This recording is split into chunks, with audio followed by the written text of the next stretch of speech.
Hello everyone. Hey now. We are live. We're not ready to begin just yet, but we are live. I'm just getting everything set up here. I still have to upload the alert to my other YouTube channel as well. I'm going to do that right now.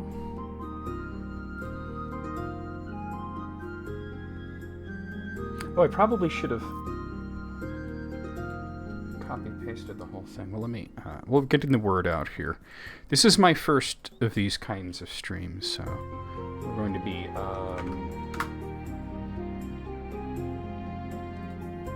flying by the seat of our pants, so to speak.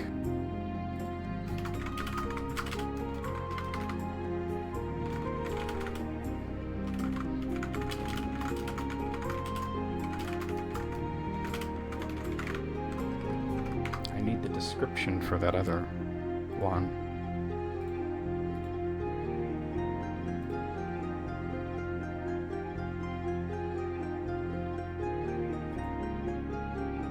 Here it is.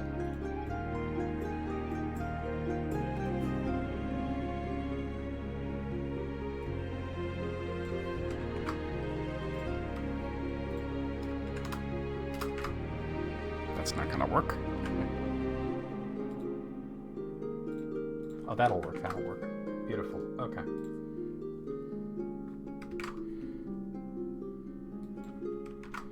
Okay, I am happy with that.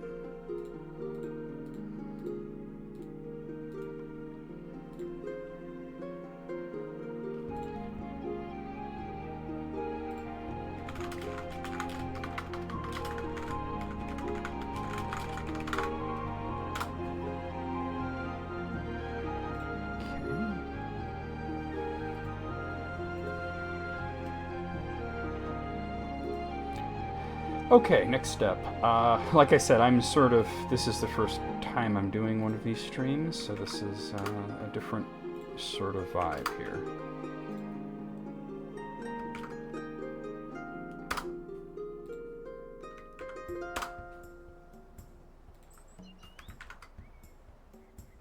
Okay, and I don't think I need to over here. Wonderful, wonderful. Okay, beautiful. I'm gonna text Matt, because he wanted to join me. Sid may also join at some point. Hey, Moogle. Moogle, you're a moderator, so just anybody uses any kind of like adult language today, just you don't have to ban anybody or time them out. Just delete the message, okay?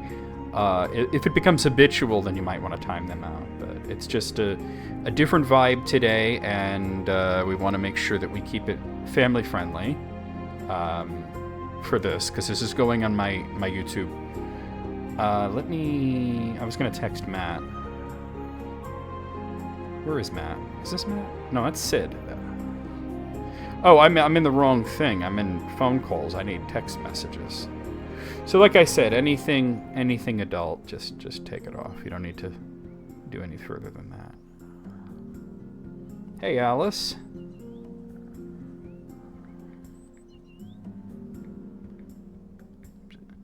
I'm sorry, I'm just sending text messages out to some of my fellow Tolkien scholars here, so,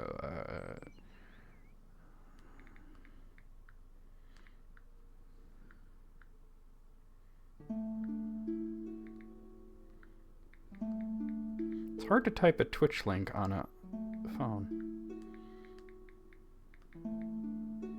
Hey, Flower. Hey, Flower, are you at all familiar with the Hobbit?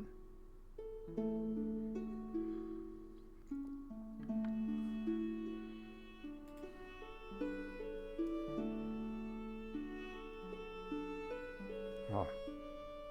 Mogul, could you do me a favor? I need you to ban an account Big Buns 10. That's Big Buns 10. They're harassing me on direct messages.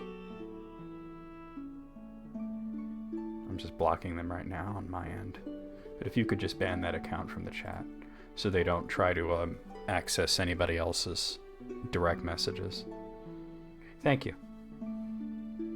You've watched the films. Okay. Well, I'm going to tell you something very surprising. it's only one book. I don't know how they took this tiny book and turned it into 3 films.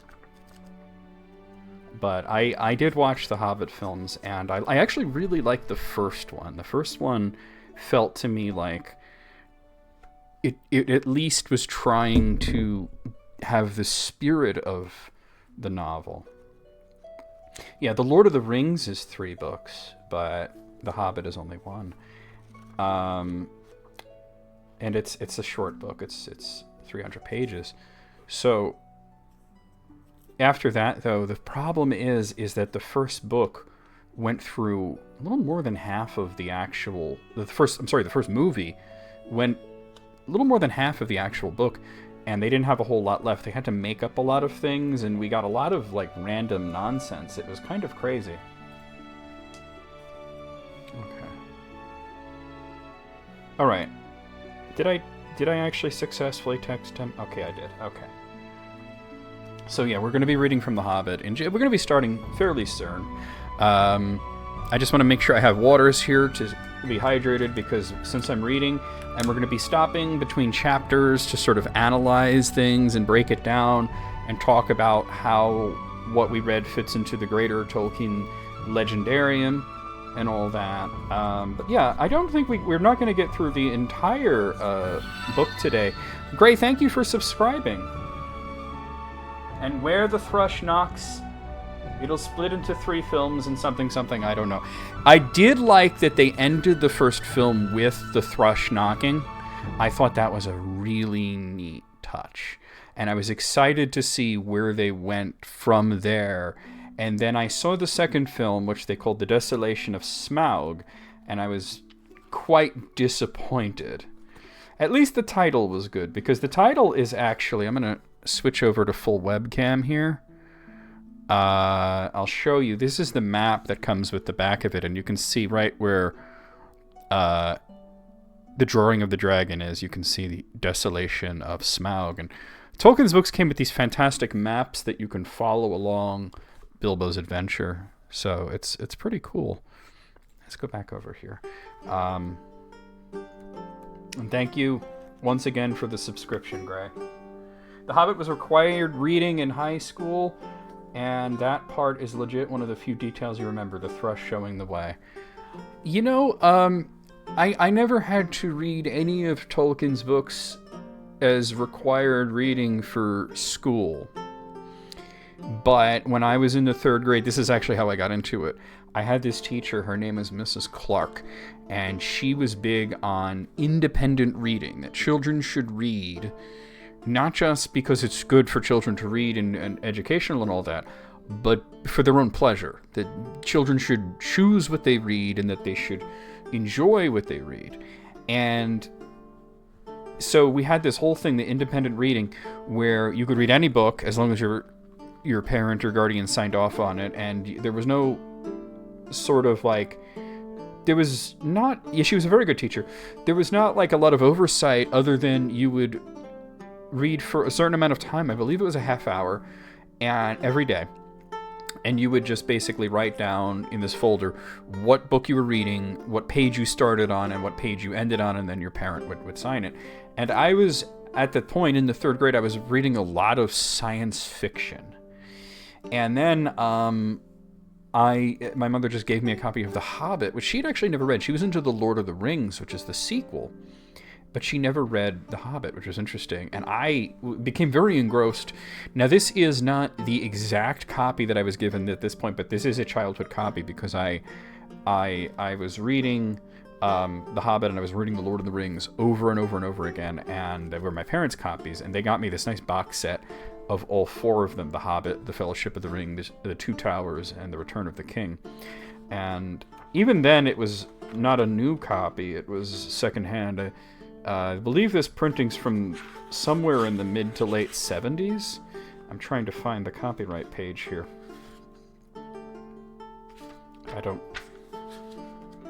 I have the original... Let's see, this is 1966, so maybe it's a bit older than I thought. The book itself was published in... there it is, 1979. Okay. This was a year before I was born. The actual book was first published in 1937, 36 or 37, somewhere thereabouts. Oh, Dune is a great one too. I have Dune downstairs, but yeah. There is one major thing that I have to address before we start reading, and it has to do with a little bit of the archaic language used, even though it was 37, that's what I thought. A little bit of the archaic language, this was written in the 30s, and it was published in the 30s, and although it's written in modern English, there are some words that may come off as a little bit surprising to a modern viewer. And I'm going to address what I'm going to do about one of those particular words. I'm just going to my PDF copy here because we may not even get to it. Yeah, that is in... Well, that's actually in Chapter 3, so we're definitely getting to that section today. A short rest, right before they reach Rivendell.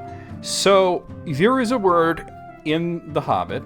It appears in The Hobbit, and it appears in The Return of the King as well. And it's a 6-letter word that refers to a bundle of firewood used for fuel. And it appears in both of those books. In The Hobbit, the elves are singing to Bilbo, and they sing that word, and referring, of course, to a bundle of firewood used for fuel. And then in The Return of the King, it's the same thing. It's not a song, but it's referring to firewood. And unfortunately, this particular word has in the preceding... Well, I'm sorry, not the preceding, but... Well, preceding according to us, but the decades that came after, it has become a pejorative slur that is not acceptable in polite society, not acceptable in my community, and I thought to myself, how am I going to handle that hurdle? How am I going to do that? And I decided that the best way to do it is just not say the word at all, because even if I give a sort of a preamble here, and I give a warning, and I tell you what the definition is and what it means in the context, and that this was before it was used in a sort of terrible way, there's going to be somebody who's going to make a clip of me saying it, and they're going to share it onto the internet, and it's going to just be a bad look. So I'm just going to replace it with the word bundle when we get to it. Exactly. I refer to the final encounter in Quake as H.P. Lovecraft because it's difficult to say the name of the creature without sounding like you're saying a pejorative slur, and we don't want any of that. So just for my own safety, and so that nobody is sort of jarred by it, we're just going to say bundle instead of the word that I'm referring to. I'm sure you guys have put it together in your head. You know exactly what I'm talking about. If you don't worry about it. It's not a great deal. It really isn't a big deal at all. But anyway, we are going to read The Hobbit, and the way this is going to work is I'm going to read a chapter, and then we're going to stop the reading, and we're going to talk about it. And the reason that I have to do that, I can't just go through the book and read out the entire thing. Hey, B. Because then it's not copyright safe. To be able to successfully do a reading, you need permission from the copyright holder, which is the Tolkien estate, and I've looked into it and I've researched it, and the Tolkien estate's rules about readings are very, very, I would say, to be honest with you, draconian. And they certainly cannot be done online. They have to be in person. So, I talked it over with a few people that I know, like I talked it over with EB, I talked it over with Alice, I talked it over with some of my fellow Tolkien scholars, and we came to the conclusion that you can get around copyright with the fair use doctrine, and the way that the fair use doctrine works is that you can use and you can broadcast copyrighted material if it falls under certain circumstances. I see you there, Matt. Thank you for the follow. And one of those circumstances is that it's transformative, and another one of those circumstances is if it's educational. And I decided to go with the educational angle. So we're going to be reading and educating back to back to back. Now, I'm going to have the music going because just to give guys a little bit of reading music, I want opinions from the chat right now. Is it too loud? Is it not loud enough? Or is it just fine? Please let me know. I don't want it to overpower me, but I want it to be heard. I want it to be sort of in the background. I can adjust that on the fly, of course. Alright, Moogle says it sounds good. Okay. Slightly loud? Okay, I can lower it a little bit. I think it's a little loud, personally. So I'm just going to bump it down just a little bit there. Yeah, see, now I think that's good. I think that's good where it is there. If anybody else has... If they think it's still too loud or not loud enough, just let me know. In the past, when I had done the YouTube videos of answering people's questions, I had used all sorts of different supposedly copyright-free, vaguely medieval or Renaissance or Celtic-sounding music. But the problem is well, first of all, it wasn't as copyright-free as they claimed. Yeah, no, that's on purpose, Alice. And the second reason is because it'll show on the screen when we go to the reading screen. What was I saying? Oh dear. Oh, the music, right. The volume of these mixes that I was using was extremely inconsistent. Sometimes it would be too loud, and sometimes it would not be loud enough, and it was an issue for me. And eventually I said, well, let's just see what Kevin MacLeod has. And Kevin MacLeod and another musician by the name of Adrian Von Ziegler have this 10-hour mix of medieval / Middle Ages / Celtic. Now, there's nothing medieval about The Hobbit. It's not medieval fantasy. Tolkien did not write... Well, I mean, he translated some medieval fantasy. He translated Beowulf. He translated Sir Gawain and the Green Knight. But even then, Beowulf is quite a bit older than what we would call the medieval period, the Middle Ages. He wrote high fantasy. So, anyway, we're going to get started here. Let's go over here. Okay, and when you guys start chatting, it should start showing up on the screen. So we are reading from The Hobbit. First, I'm going to start with actually the introduction before we even get into anything. And all of the illustrations in this, which I will be showing you, are drawn by J.R.R. Tolkien. This is Thror's map. Thror's map of Erebor, the Lonely Mountain, and you could see notes like here was Girion, Lord and Dale, the Running River, all sorts of different things. There's runes on there. Okay, but I'm going to read just the introduction here, which is a single page. Oh, Farmer Giles of Ham is really good. Now I am not actually seeing the chat. Why am I not seeing the chat? Did I decide not to have chat on screen? I think I may have just decided not to have it on screen. Let me see. It's here. Oh, you know what? It is there. Okay. I don't know. I just didn't see it. Okay. This is a story of long ago. At that time, the languages and letters were quite different from ours of today. English is used to represent the languages.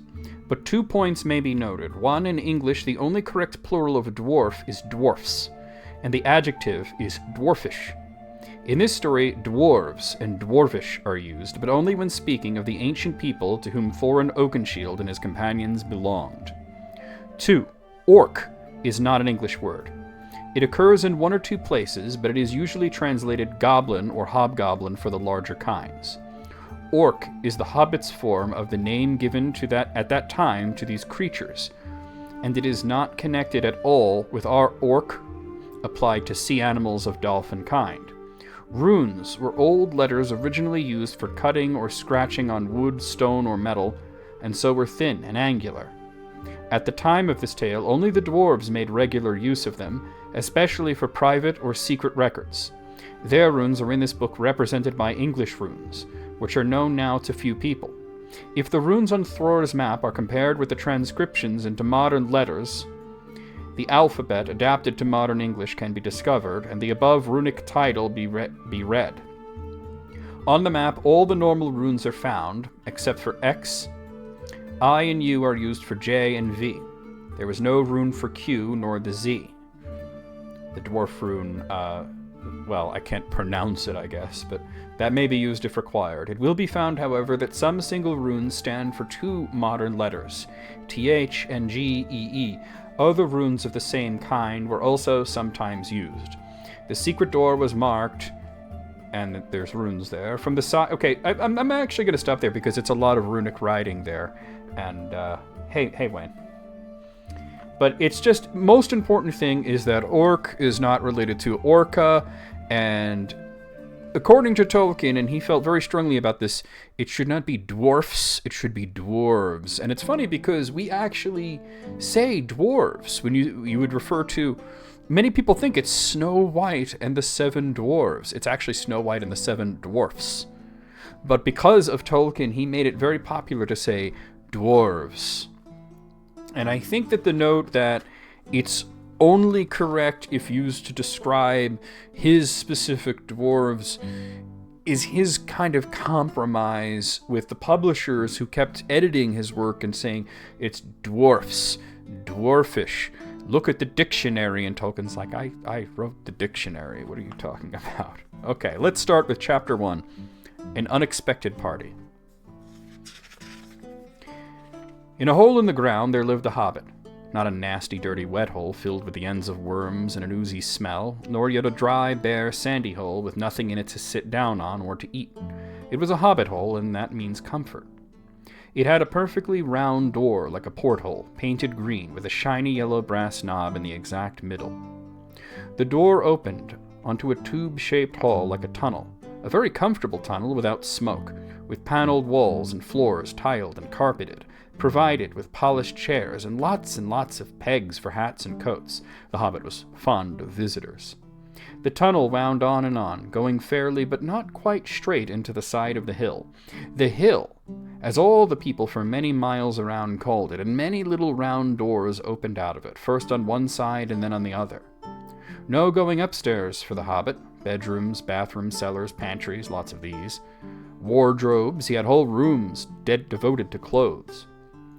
Kitchens, dining rooms, all were on the same floor, and indeed, on the same passage. The best rooms were all on the left side, going in, for these were the only ones to have windows, deep-set round windows looking over his garden, and meadows beyond sloping down to the river. This hobbit was a very well-to-do hobbit, and his name was Baggins. The Bagginses have lived in the neighborhood of the hill for time out of mind, and people considered them very respectable, not only because most of them were rich, but also because they never had any adventures or did anything unexpected. You could tell what a Baggins would say on any question without the bother of asking him. This is a story of how a Baggins had an adventure, and finding himself doing and saying things altogether unexpected. He may have lost the neighbors' respect, but he gained, well, you will see whether he gained anything in the end. The mother of our particular hobbit, what is a hobbit? I suppose hobbits need some description nowadays, since they have become rare and shy of the big people, as they call us. They are, or were, a little people, about half our height, and smaller than the bearded dwarves. Hobbits have no beards. There is little to no magic about them, except the ordinary, everyday sort which helps them to disappear quietly and quickly when large, stupid folk like you and me come blundering along, making noise like elephants, which they can hear a mile off. They are inclined to be fat in the stomach. They dress in bright colors, chiefly green and yellow, wear no shoes because their feet grow natural, leathery soles and thick, warm, brown hair like the stuff on their heads, which is curly, have long, clever brown fingers, good-natured faces, and laugh deep, fruity laughs, especially after dinner, which they have twice a day when they can get it. Now you know enough to go on with. As I was saying, the mother of this hobbit, Bilbo Baggins that is, was the famous Belladonna Took, one of the 3 remarkable daughters of the Old Took, head of the hobbits, who lived across the water, the small river that ran at the foot of the hill. It was oft said in other families that long ago one of the Took ancestors have taken a fairy wife. That was, of course, absurd, but certainly there was still something not entirely Hobbit-like about them, and once in a while, members of the Took clan would go off and have adventures. They discreetly disappeared and their family hushed it up, but the fact remained that the Tooks were not as respectable as the Bagginses, though they were undoubtedly richer. Not that Belladonna Took ever had any adventures after she became Mrs. Bungo Baggins. Bungo, that was Bilbo's father, built the most luxurious hobbit hole for her, and partly with her money. That was to be found either under the hill, or over the hill, or across the water, and there they remained to the end of their days. Still, it is probable that Bilbo, her only son, although he looked and behaved exactly like a second edition of his solid and comfortable father, got something a bit queer in his makeup from the Took side. Something that only waited for a chance to come out. The chance never arrived until Bilbo Baggins was grown up, being about 50 years old or so and living in the beautiful hobbit hole built by his father, which I have just described for you, until he had in fact apparently settled down immovably. By some curious chance, one morning not long ago in the quiet part of the world, when there was less noise and more green, the hobbits were still numerous and prosperous, and Bilbo Baggins was standing at his door after breakfast, smoking an enormous long wooden pipe that reached nearly down to his woolly toes, neatly brushed. Gandalf came by. Gandalf, if you had heard only a quarter of what I have heard about him, and I have heard very little of all there is to hear, you would be prepared for any sort of remarkable tale. Tales and adventures sprouted up all over the place wherever he went in the most extraordinary fashion. He had not been down that way under the hill for ages and ages, not since his friend the old Took died. In fact, and the hobbits had almost forgotten what he looked like. He had been away over the hill and across the water on business of his own since they were all small hobbit boys and hobbit girls. All that the unsuspecting Bilbo saw that morning was an old man with a staff. He had a tall, pointed blue hat, a long grey cloak, a silver scarf over which his long white beard hung down below his waist, and immense black boots. "Good morning," said Bilbo, and he meant it. The sun was shining, and the grass was very green, but Gandalf looked at him from under long, bushy eyebrows that stuck out further than the brim of his shady hat. "What do you mean?" he said. "Do you wish me a good morning, or mean that it is a good morning whether I want it or not, or that you feel good this morning, or that it is a morning to be good on?" "All of them at once," said Bilbo, "and a very fine morning for a pipe of tobacco out of doors into the bargain. If you have a pipe about you, sit down and have a fill of mine. There's no hurry. We have all the day before us." Then Bilbo sat down on a seat by his door, crossed his legs, and blew out a beautiful grey ring of smoke that sailed up into the air without breaking and floated away over the hill. "Very pretty," said Gandalf. "But I have no time to blow smoke rings this morning. I am looking for someone to share in an adventure that I am arranging, and it's very difficult to find anyone." "I should think so in these parts. We are plain quiet folk and have no use for adventures. Nasty, disturbing, uncomfortable things make you late for dinner. I can't think what anyone else sees in them," said our Mr. Baggins, and stuck one thumb behind his braces and blew out another even bigger smoke ring. Then he took out his morning letters and began to read, pretending to take no more notice of the old man. He had decided that he was not quite his sort and wanted him to go away, but the old man did not move. He stood leaning on his stick and gazing at the hobbit without saying anything, till Bilbo got quite uncomfortable and even a little cross. "Good morning," he said at last. "We don't want any adventures here, thank you. You might try over the hill or across the water." By this he meant that the conversation was at an end. "What a lot of things you do use good morning for," said Gandalf. "Now that you mean you want to get rid of me, and that it won't be good until I move off." Not at all, my dear sir. Let me see, I don't think I know your name." Yes, my dear sir, and I do know your name, Mr. Bilbo Baggins, and you do know my name, though you don't remember that I belong to it. I am Gandalf, and Gandalf means me. To think that I should have lived to be good morninged by Belladonna Took's son, as if I was selling buttons at the door." Gandalf, good gracious me, not the wandering wizard that gave the old Took a pair of magic diamond studs that fastened themselves and never came undone until ordered. Not the fellow who used to tell such wonderful tales at parties about dragons and goblins and giants and the rescue of princesses and the unexpected luck of widows' sons. Not the man that used to make such particularly excellent fireworks, I remember those. Old Took used to have them on Midsummer's Eve. Splendid. They used to go up like great lilies and snapdragons and laburnums or fire and hang in the twilight all evening.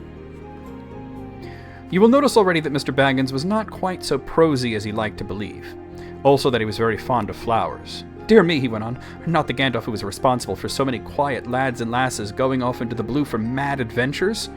Anything from climbing trees to visiting elves or sailing in ships, sailing to other shores. Bless me, life used to be quite you used to upset things quite badly in these parts once upon a time. I beg your pardon, but I have no idea you were still in business. Where else should I be? Said the wizard. All the same, I am pleased to find you remember something about me. You seem to remember my fireworks kindly at any rate, and that is not without hope. Indeed, for your old grandfather Took's sake, and for the sake of poor Belladonna, I will give you what you asked for. I beg your pardon, I haven't asked for anything. Yes, you have, twice now, my pardon. I give it to you. In fact, I will go so far as to send you on this adventure. Very amusing for me, very good for you, and profitable too, very likely, if you ever get over it. Sorry, I don't want any adventures, thank you. Not today, good morning, but please come to tea any time you like. Why not tomorrow? Come tomorrow. Goodbye. With that, the hobbit turned and scuttled inside his round green door and shut it as quickly as he dared, not to seem rude. Wizards are, after all, wizards. Okay. I'm going to pause right here and... Oh, thank you, Sturlock. Welcome to the stream. I'm glad that you've enjoyed my content for so long. So, yeah... The chapter's pretty long, so I'm going to stop right there to sort of go over what we have. Now, you notice that they don't refer to things. If you're familiar with The Lord of the Rings or you've seen the films, you might expect them to use such words and phrases like the Shire, Middle Earth. You don't hear that. The words the Shire never appears in this book. Middle Earth, never mentioned. Because when this was being written, originally it was an oral tale. J.R.R. Tolkien was telling this to his son, Christopher, when he was, as a bedtime story when he was young. And Christopher Tolkien is actually the reason that his father started writing things down, because he would get very fussy about details and anything that was not in continuity. But you said last time that Bilbo's door was blue, and now you're saying it's green, and which is it? And then his father would storm out of, confound the boy, and he'd start writing things down, because, yeah, some things never change exactly. So, obviously, we know Bilbo, we know Gandalf. He makes mention of the old Took. It's kind of interesting, that's Bilbo's grandfather, and his name was actually Gerontius, which means old man. So, imagine having a baby and saying, we're going to name him Old Man. There's sort of the whimsical names that hobbits have, like Bilbo. What does that even mean, right? Bilbo, I can't quite give you an etymology on, but Gerontius is pretty wild. But they mention things like the water. We know later that refers to the Brandywine River. The hill, that's just the hill. Notice they don't even refer to Bag End, which is the name of Bilbo's house, or his hole, or smeal, or whatever you would prefer to call it. And Bag End actually came from Tolkien's... Tolkien had an aunt who had a house called Bag End, and that's where that came from. But yeah, you can see that, Bilbo sort of perks up as soon as Gandalf mentions who he actually is, and he starts talking about fireworks and adventures and all this crazy stuff that happened. One of the most interesting things that he said was about taking hobbits on ships. Where is that part? Yes, anything from climbing trees to visiting elves or sailing in ships, sailing to other shores. Originally, Tolkien wrote sailing to the other side. And that would suggest that Gandalf had taken hobbits to the west with a capital W, to a land that in The Hobbit is referred to as Faerie. And in the Silmarillion, it's referred to as Aman, or the Undying Lands, which is where the elves are living, where the Valar are, the angels are there as well. And we know that Bilbo does eventually wind up going there, but mortals aren't supposed to go there, and Gandalf certainly wouldn't be taking hobbits to Aman. He would get in a lot of trouble for that. So that was later changed in the revised edition. This is the revised edition. There are multiple things that were changed from the first edition to the revised one. The revised edition was specifically made to bring the book more into continuity with the sequel, The Lord of the Rings. Okay. we're going to dive back in. What on earth did I ask him to tea for, he said to himself as he went to the pantry. He had only just had breakfast, but he thought a cake or two and a drink of something would do him good after his fright. Gandalf, in the meantime, was still standing outside the door and laughing long but quietly. After a while, he stepped up, and with the spike on his staff, scratched a queer sign on the hobbit's beautiful green front door. Then he strode away. Just about the time when Bilbo was finishing his second cake and beginning to think that he had escaped adventures very well. The next day he had almost forgotten about Gandalf. He did not remember things very well unless he put them down on his engagement tablet. Things like Gandalf, tea, Wednesday. Yesterday he had been too flustered to do anything of the kind. Just before tea time there came a tremendous ring on the front doorbell, and then he remembered. He rushed and put on the kettle and put out another cup and saucer and an extra cake or two and ran to the door. "I'm so sorry to keep you waiting," was what he was going to say. But he saw that it was not Gandalf at all. It was a dwarf, with a blue beard tucked into a golden belt and very bright eyes under his dark green hood. As soon as the door was opened, he pushed inside just as if he had been expected. He hung his hooded cloak on the nearest peg, and "Dwalin at your service," he said with a long bow. "Bilbo Baggins at yours," said the hobbit, too surprised to ask any questions for the moment. When the silence that followed had become uncomfortable, he added, "I'm just about to take tea. Pray come and have some with me." A little stiff, perhaps, but he meant it kindly. "And what would you do if an uninvited dwarf came in and hung up his things in your hall without a word of explanation?" They had not been at the table long. In fact, they had hardly reached the third cake when there came another even louder ring at the bell. "Excuse me," said the hobbit, and off he went to the door. "So you've got here at last." That was what he was going to say to Gandalf this time, but it was not Gandalf. Instead, there was a very old-looking dwarf on the steps with a white beard and a scarlet hood, and he too hopped inside as soon as the door was open, just as if he had been invited. "I see they have begun to arrive already," he said, when he caught sight of Dwalin's green hood hanging up. He hung his red one next to it and said, "Balin at your service," he said with his hand on his breast. "Thank you," said Bilbo with a gasp. It was not the correct thing to say, but "they have begun to arrive" had flustered him badly. He liked visitors, but he liked to know them before they arrived, and he preferred to ask them himself. He had a horrible thought that the cakes might run short. Then he, as the host, he knew his duty and stuck to it, however painful. He might have to go without. "Come along and have some tea," he managed to say after taking a deep breath.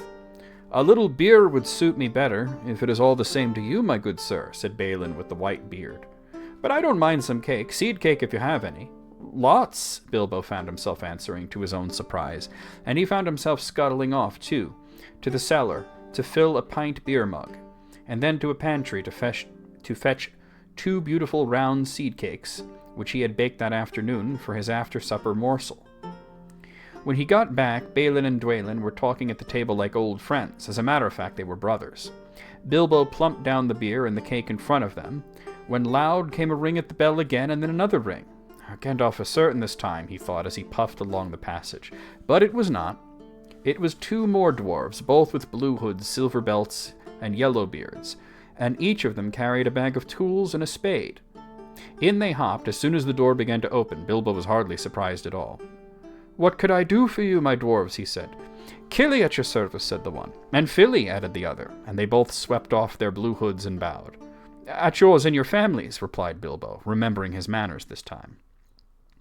"Dwalin and Balin here already, I see," said Killy. "Let us join the throng."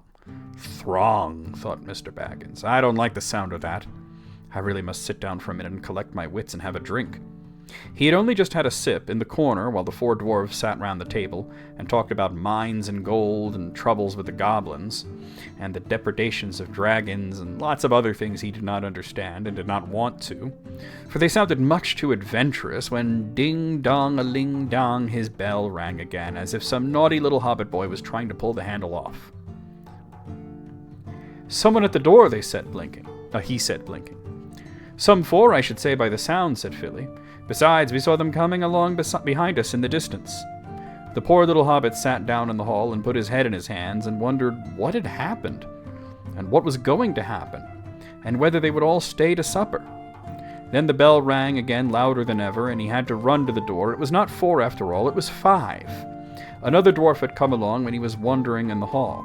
He had hardly turned the knob before they were all inside, bowing and saying at your service, one after another. Dori, Nori, Ori, Oin, and Gloin were their names, and very soon 2 purple hoods, a grey hood, a brown hood, and a white hood were hanging on the pegs, and off they marched with their broad hands struck in their gold and silver belts to join the others.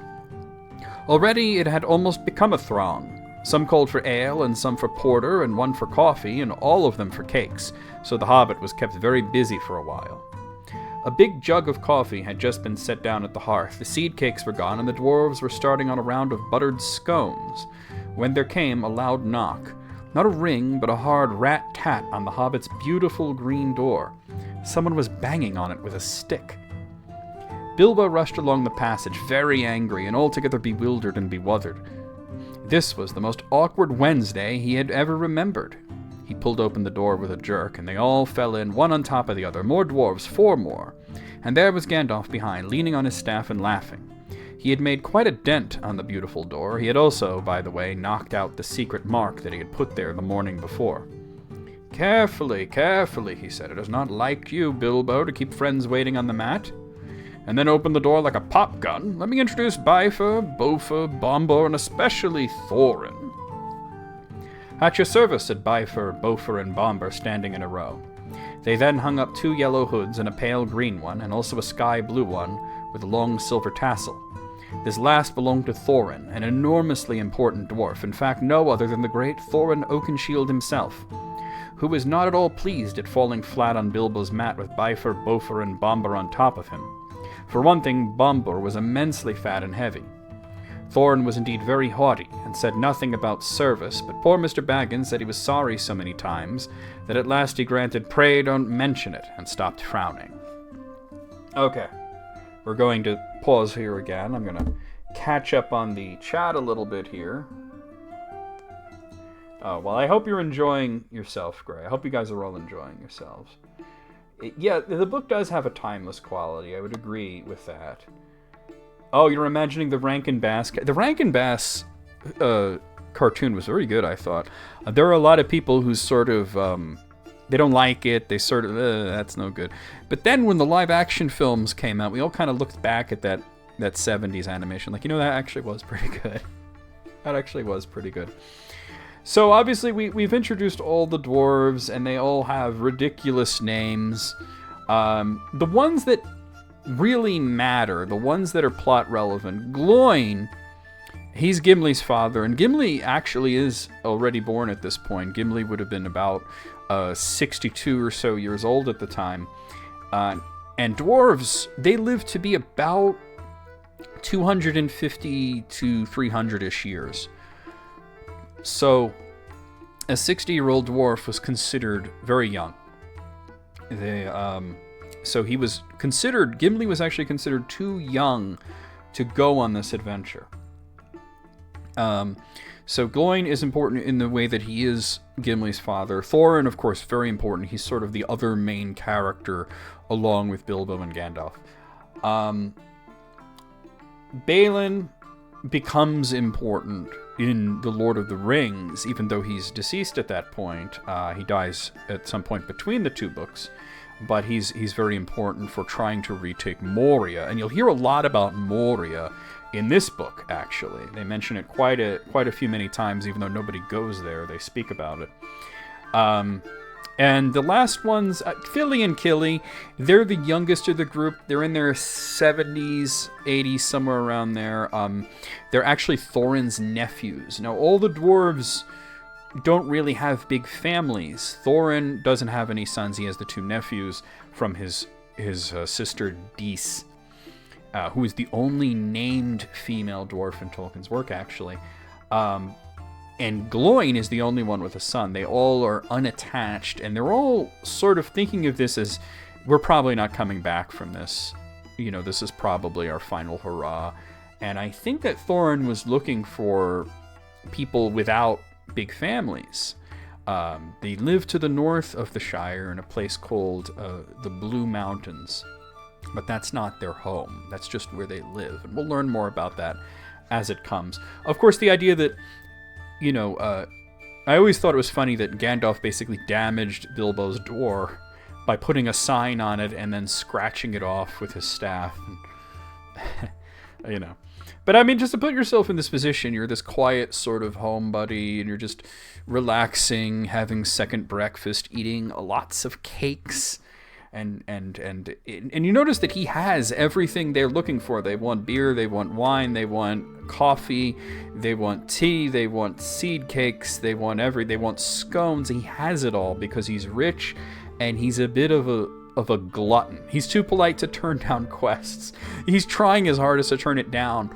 But Gandalf knows a lot more about Bilbo than he lets on. There's a story called The Quest for Erebor, which we'll read that at some point, where Gandalf talks about why he chose Bilbo. And he met Bilbo when he was young. And Bilbo was this guy who was very much like his mother, who wanted to go on adventures, and he wanted to carry a sword instead of a stick, and he just wanted to be this dashing adventurer, and now it's all sort of been repressed, and Gandalf sees it in him. And as a matter of fact, when Gandalf came here specifically looking for Bilbo, he actually arrived a few days earlier than this, looking for him, and he spoke with Holman.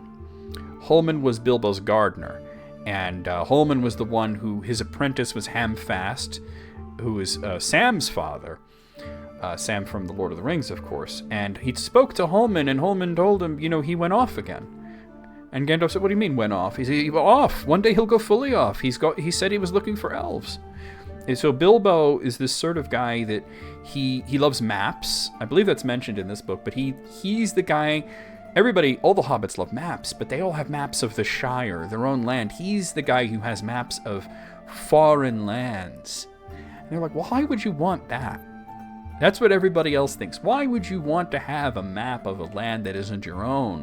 What are you thinking about foreign lands for when we have this perfectly good land here? So Bilbo has this deep-seated yearning to see the world.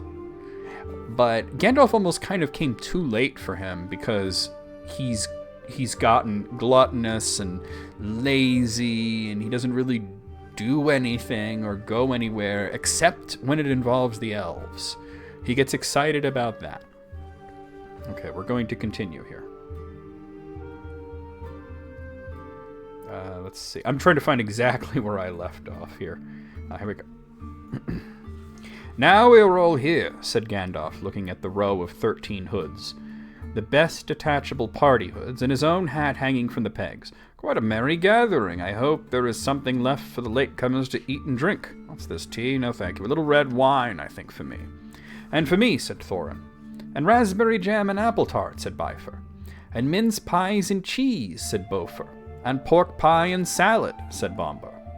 "And more cakes and ale and coffee, if you don't mind," called the other dwarves through the door.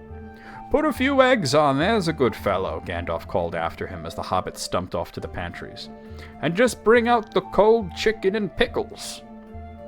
"Seems to know as much about the inside of my larders as I do myself," thought Mr. Baggins, who was feeling positively flummoxed, and was beginning to wonder whether a most wretched adventure had not come right into his house. By the time he got all of the bottles and dishes and knives and forks and glasses and plates and spoons and things piled up on big trays, he was getting very hot and red in the face and annoyed. "Come, Busticate and be bother these dwarves," he said aloud. "Why don't they come and lend a hand?" Lo and behold, there stood Balin and Dwalin at the door of the kitchen, and Philly and Killy behind them, and before he could say knife, they had whisked out the trays and a couple of small tables into the parlor and set everything afresh. Gandalf sat at the head of the pantry with the 13 dwarves all around, and Bilbo sat on a stool at the fireside, nibbling on a biscuit. His appetite was quite taken away, and trying to look as if this was all perfectly ordinary and not in the least an adventure. The dwarves ate and talked, and time got on. At last they pushed their chairs back, and Bilbo made a move to collect the plates and glasses. "I suppose you will all stay to supper," he said in his politest, unpressing tones. "Of course," said Thorin. "And after. We shan't get through the business till late, and we must have some music first. Now to clear up." Thereupon the 12 dwarves, not Thorin, he was too important, and stayed talking to Gandalf, jumped to their feet and made tall piles of the things. Off they went, not waiting for trays, balancing columns and plates, each with a bottle on the top with one hand, while the hobbit ran after them, almost squeaking with fright, "Please be careful, and please don't trouble, I can manage." But the dwarves only started to sing. "Chip the glasses and crack the plates, blunt the knives and bend the forks, that's what Bilbo Baggins hates, smash the bottles and burn the corks. Cut the cloth and tread on the fat, pour the milk on the pantry floor, leave the bones in the bedroom mat, splash the wine on every door. Dump the crocks in a boiling bowl, pound them up with a thumping pole, and when you're finished, if any are whole, send them down the hall to roll. That's what Bilbo Baggins hates, so carefully with the plates." And of course they did none of these dreadful things, and everything was cleaned and put away quick as lightning, while the hobbit was turning round and round in the middle of the kitchen, trying to see what they were doing. Then they went back and found Thorin with his feet on the fender smoking a pipe. He was blowing the most enormous smoke rings, and wherever he told one to go, it went, up the chimney, or behind the clock on the mantelpiece, or under the table, or round and round the ceiling. But wherever it went, it was not quick enough to escape Gandalf. Pop! He sent a smaller smoke ring from his short clay pipe through each one of Thorin's. Then Gandalf's smoke ring would go green and come back to hover over the wizard's head. He had a cloud of them about him already, and in the dim light it made him look strange and sorcerous.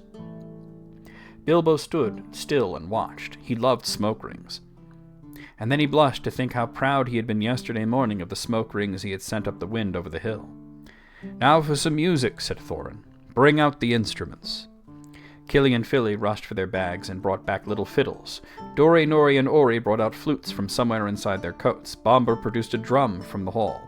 Bifur and Bofur went out too and came back with clarinets that they had left among the walking sticks. Dwalin and Balin said, "Excuse me, I left mine on the porch." "Just bring mine in with you," said Thorin. They came back with viols as big as themselves and with Thorin's harp wrapped in a green cloth.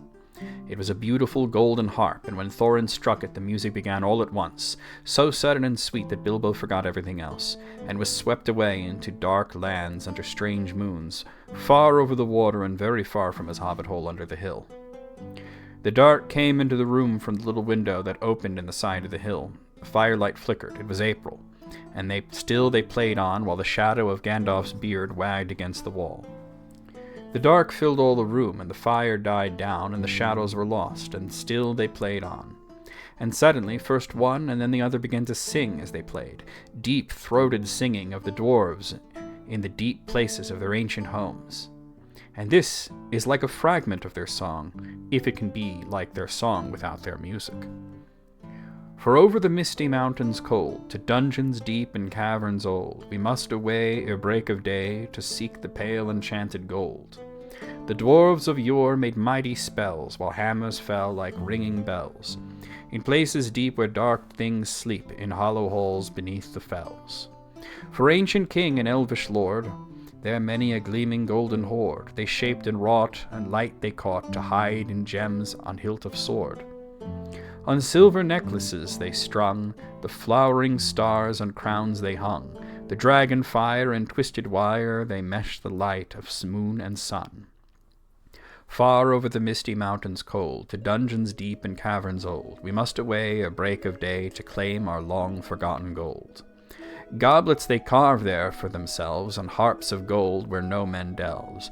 There lay they long, and many a song was sung unheard by men or elves. The pines were roaring on the height, the winds were moaning in the night, the fire was red, it flaming spread, the trees like torches blazed with light. The bells were ringing in the dale, and men looked up with faces pale, then dragons' ire, more fierce than fire, laid low their towns and houses frail. The mountains smoked beneath the moon, the dwarves they heard the trump of doom. They fled their hall in dying fall, beneath its feet, beneath the moon. Far over the misty mountains grim, to dungeons deep and caverns dim, we must away ere break of day, to win our harps of gold from him. As they sang, the hobbit felt the love of beautiful things made by hands and by cunning and magic moving through him, a fierce and a jealous love, the desire of the hearts of dwarves. Then something Tookish woke up inside of him. and he wished to go and see the great mountains and hear the pine trees and the waterfalls and explore the caves and wear a sword instead of a walking stick. He looked out of the window. The stars were out on a dark sky above the trees. He thought of the jewels of the dwarves shining in dark caverns. Suddenly, in the wood behind the water, a flame leapt up, probably somebody lighting a wood fire, and he thought a plundering dragon settling on his quiet hill and kindling it all to flames. He shuddered, and very quickly he was plain Mr. Baggins of Bag End under hill again. He got up, trembling. He had less than half a mind to fetch the lamp, and more than half a mind to pretend to and go out to hide behind the beer barrels in the cellar, and not come out again until the dwarves had all gone away. Suddenly he found that the music and the singing had stopped, and they were all looking at him with eyes shining in the dark. "Where are you going?" said Thorin in a tone that seemed to show that he guessed both halves of the hobbit's mind. "What about a little light?" said Bilbo apologetically. We like the dark," said all the dwarves. "Dark for dark business. There are many hours before dawn." "Of course," said Bilbo, and he sat down in a hurry. He missed the stool and sat on the fender, knocking over the poker and shovel with a crash. "Hush," said Gandalf. "Let Thorin speak." And this is how Thorin began. Gandalf, dwarves, and Mr. Baggins. We are met together in the house of our friend and fellow conspirator, the most excellent and audacious hobbit. May the hair on his toes never fall out. All praise to his wine and ale. He paused for breath and for polite remark from the hobbit, but the compliments were quite lost on poor Bilbo Baggins, who was wagging his mouth in protest at being called audacious, and worst of all, fellow conspirator. Though no noise came out, he was so flummoxed, so Thorin went on. We are met to discuss our plans, our ways, means, policy, and devices. We shall soon, before the break of day, start on our long journey. A journey from which some of us, or perhaps all of us, except our friend and counselor, the ingenious wizard Gandalf, may never return. It is a solemn moment. Our object is, I take it, well known to us all. To the estimable Mr. Baggins, and perhaps to one or two of the younger dwarves, I think I should be right in naming Killian Filly, for instance. The exact situation at the moment may require a little brief explanation. This was Thorin's style. He was an important dwarf. If he had been allowed, he probably would have gone on like this until he was out of breath, without telling anyone there anything that was not known already. But he was rudely interrupted. Poor Bilbo could bear it no longer. At may never return, he began to feel a shriek coming up inside, and very soon it burst out like the whistle of an engine coming out of a tunnel. All the dwarves sprang up, knocking over the table. Gandalf struck a blue light at the end of his magic staff, and in its firework glare the poor little hobbit could be seen kneeling on the hearthrug, shaking like a jelly that was melting. Then he fell flat on the floor and kept on calling out, struck by lightning, over and over again. And that was all they can get out of him for a long time. So they took him and laid him out of the way in the drawing-room sofa with a drink at his elbow, and they went back to their dark business. "Excitable little fellow," said Gandalf, as they sat down again. "Gets funny queer fits, but he's one of the best. As fierce as a dragon in a pinch." If you've ever seen a dragon in a pinch, you will realize this was only poetical exaggeration applied to any hobbit, even to Old Took's great-granduncle Bullroarer, who was so huge, for a hobbit, that he could ride a horse.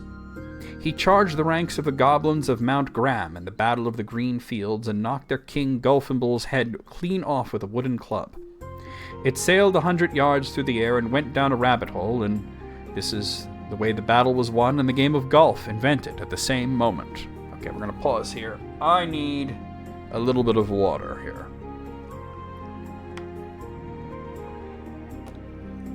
We want more beer. Yes.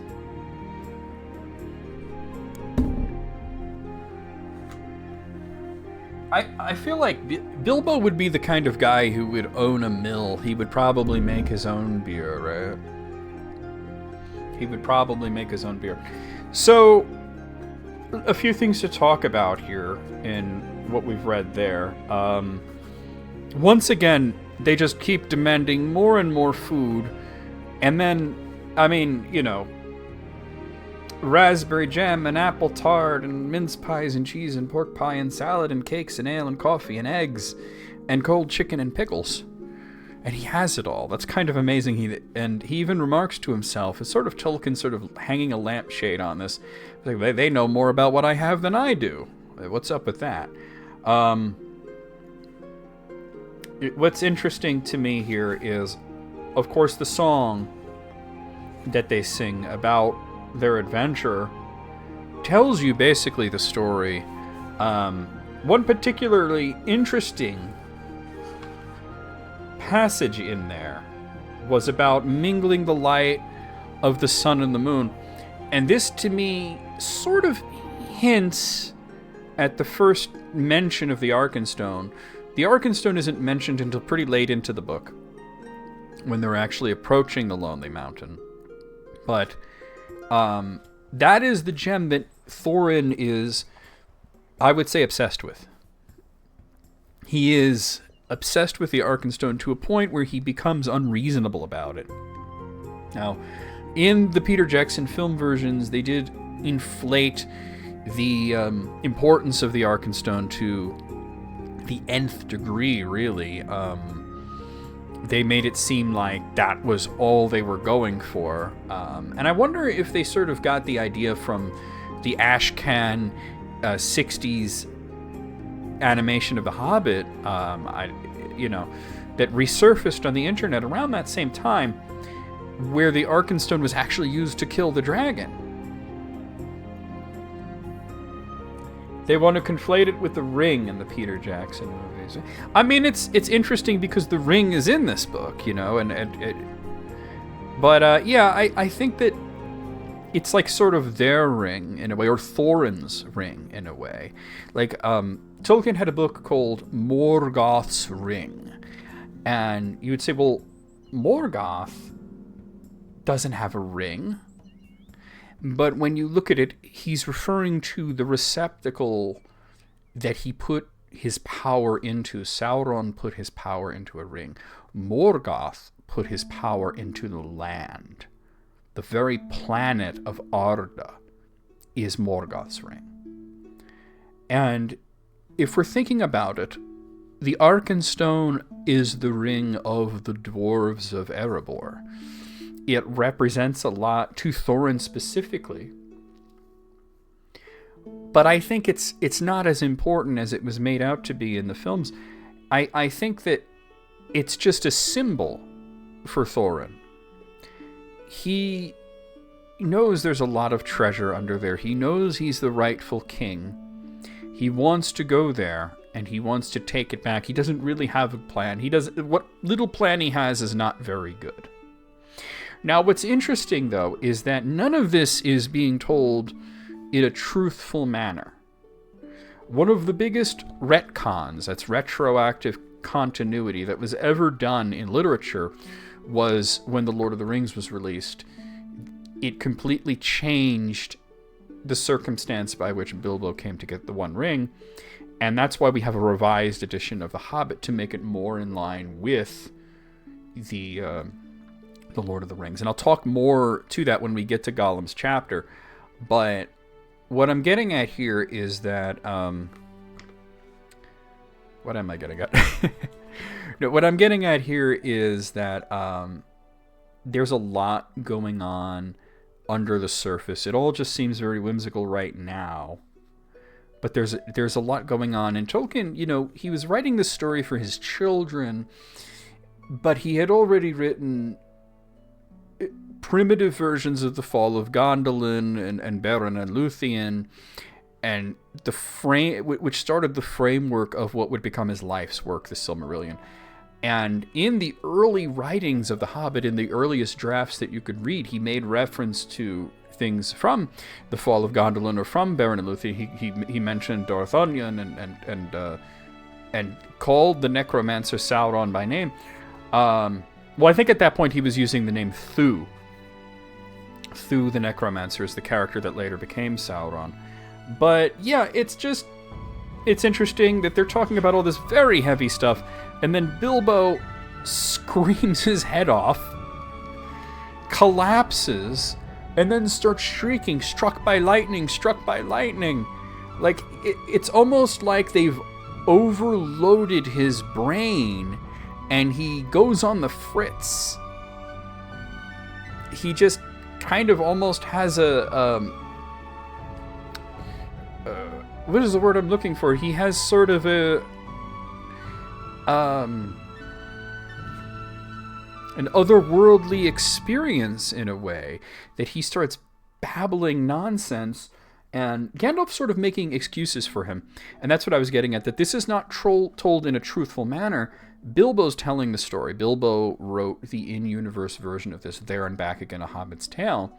And in the story that I alluded to earlier, an out-of-body experience is a good way of putting it, yeah. Because he's taken to these lands and these realms that he's imagining. That does make sense.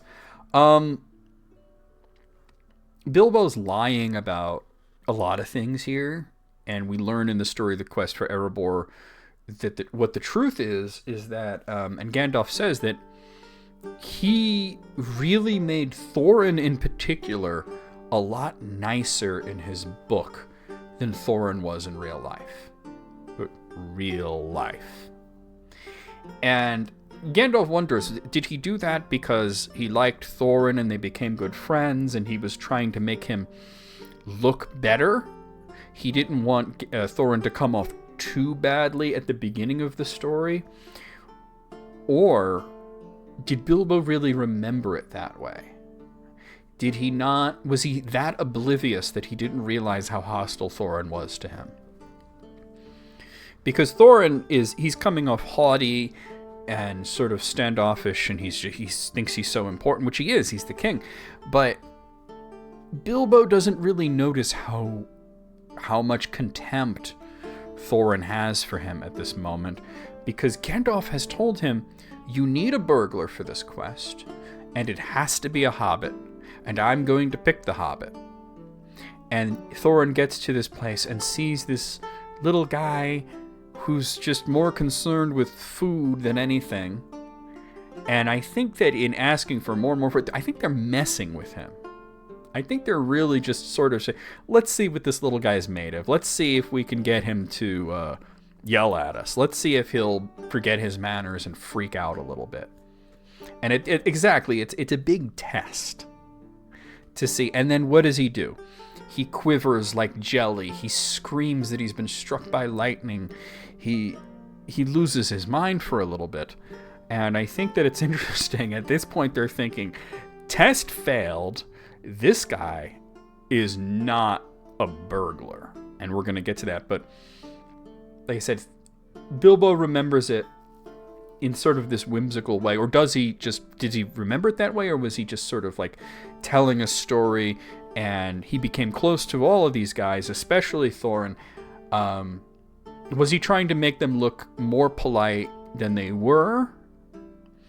Or was he trying to remember it, and this is the way he remembered it? Or is it both? That's sort of the discussion here. All right, but let's continue.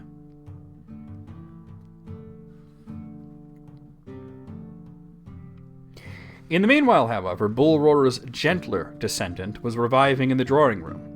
After a while and a drink, he crept nervously to the door of the parlor. This is what he heard, Gloin speaking, or some sort of more or less like that. Will he do you think? It is all very well for Gandalf to talk about this hobbit being fierce, but one shriek like that in a moment of excitement would be enough to wake the dragon and all his relatives and kill the lot of us.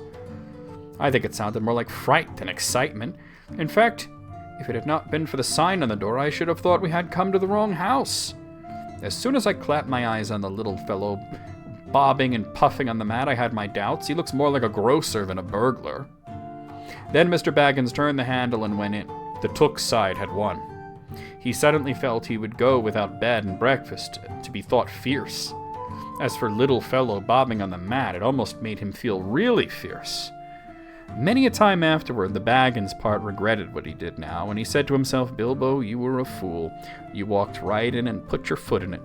Pardon me, he said, if I have overheard words that you were saying. I don't pretend to understand what you were talking about or your reference to burglars, but I think I am right in believing, this is what he called being on his dignity, that you think I am no good. I will show you. I have no signs on my door. It was painted a week ago, and I am quite sure you have come to the wrong house. As soon as I saw your funny faces on the doorstep, I had my doubts, but treat it as the right one. Tell me what you want done, and I will try it, if I have to walk from here to the east of East and fight the wild wereworms in the last desert. I had a great-great-great-granduncle once Bull Roarer took, and yes, but that was long ago, said Gloin. I was talking about you. And I assure you, there is a mark on that door, the usual one in the trade, or used to be. Burglar wants a good job, plenty of excitement, and reasonable reward. That's how it is usually read. You can say expert treasure hunter instead of burglar if you like. Some of them do. It's all the same to us. Gandalf told us that there was a man of this sort in these parts looking for a job at once, and that he had arranged for a meeting here this Wednesday tea time. Of course, there was a mark, said Gandalf. Put it there myself, for very good reasons. You asked me to find the 14th man for your expedition, and I choose Mr. Baggins. Just let anyone I say choose... Try that again. Just let anyone say I chose the wrong man or the wrong house, and you can stop at 13 and have all the bad luck you like, or go back to digging coal. He scowled so angrily at Gloin that the dwarf huddled back in his chair. And when Bilbo tried to open his mouth to ask a question, he turned and frowned at him and stuck out his bushy eyebrows, till Bilbo shut his mouth tight with a snap. That's right, said Gandalf. Let's have no more argument. I have chosen Mr. Baggins, and that ought to be enough for all of you. If I say he's a burglar he is, or will be when the time comes. There is a lot more in him than you guess, and a great deal more than he has any idea of himself. You may possibly all live to thank me yet. Now, Bilbo, my boy, fetch the lamp, and let's have a little light on this. On the table in the light of a big lamp with a red shade, he spread a piece of parchment rather like a map. This was made by Thror, your grandfather Thorin, he said in answer to the dwarves' excited questions. It is a plan of the mountain. I don't see that this will help us much, said Thorin disappointedly after a glance. I remember the mountain well enough and the lands about it, and I know what Mirkwood is and the withered heath where the great dragons breed. There is a dragon marked in red on the mountain, said Balin, but it will be easy enough to find him without that, if we ever arrive there. There is one point you haven't noticed, said the wizard, and that is the secret entrance. You see that rune on the west side, and the hand pointing to it from the other runes. That marks a hidden passage to the lower halls. And there's a note here, look at the map at the beginning of this book, and you will see it there in the runes. And of course, when I was a child, I excitedly went back to check it. It may have been secret once, said Thorin, but how do we know that it is secret any longer? Old Smaug has lived there long enough now to find out anything there is to know about those caves. He may, but he can't have used it for years and years. Why? Because it is too small. 5 feet high, the door, and 3 may walk abreast, said the runes. But Smaug could not creep into a hole that size, not even when he was a young dragon. Certainly not after devouring so many of the dwarves and men of Dale. Okay, so I'm gonna pause here again to talk about this, because there's a lot to unpack there. Obviously Bilbo comes rushing in like, you don't think I'm good, but I'm good and I'll show you, and he sort of gets himself into trouble in this way. He just didn't like that they were saying things about him that, while accurate, were said in a rather rude tone. He's like, these guys come into my house, they eat up all my food, they drink all my drink, they smoke all my stuff, and now they're gonna say I'm no good? You know, and he throws their words back at them, you know, because they said, when I saw him bobbing on the map, he's like, well, when I saw your funny faces, I had my doubts. Thror, well, we'll talk about him a little bit more.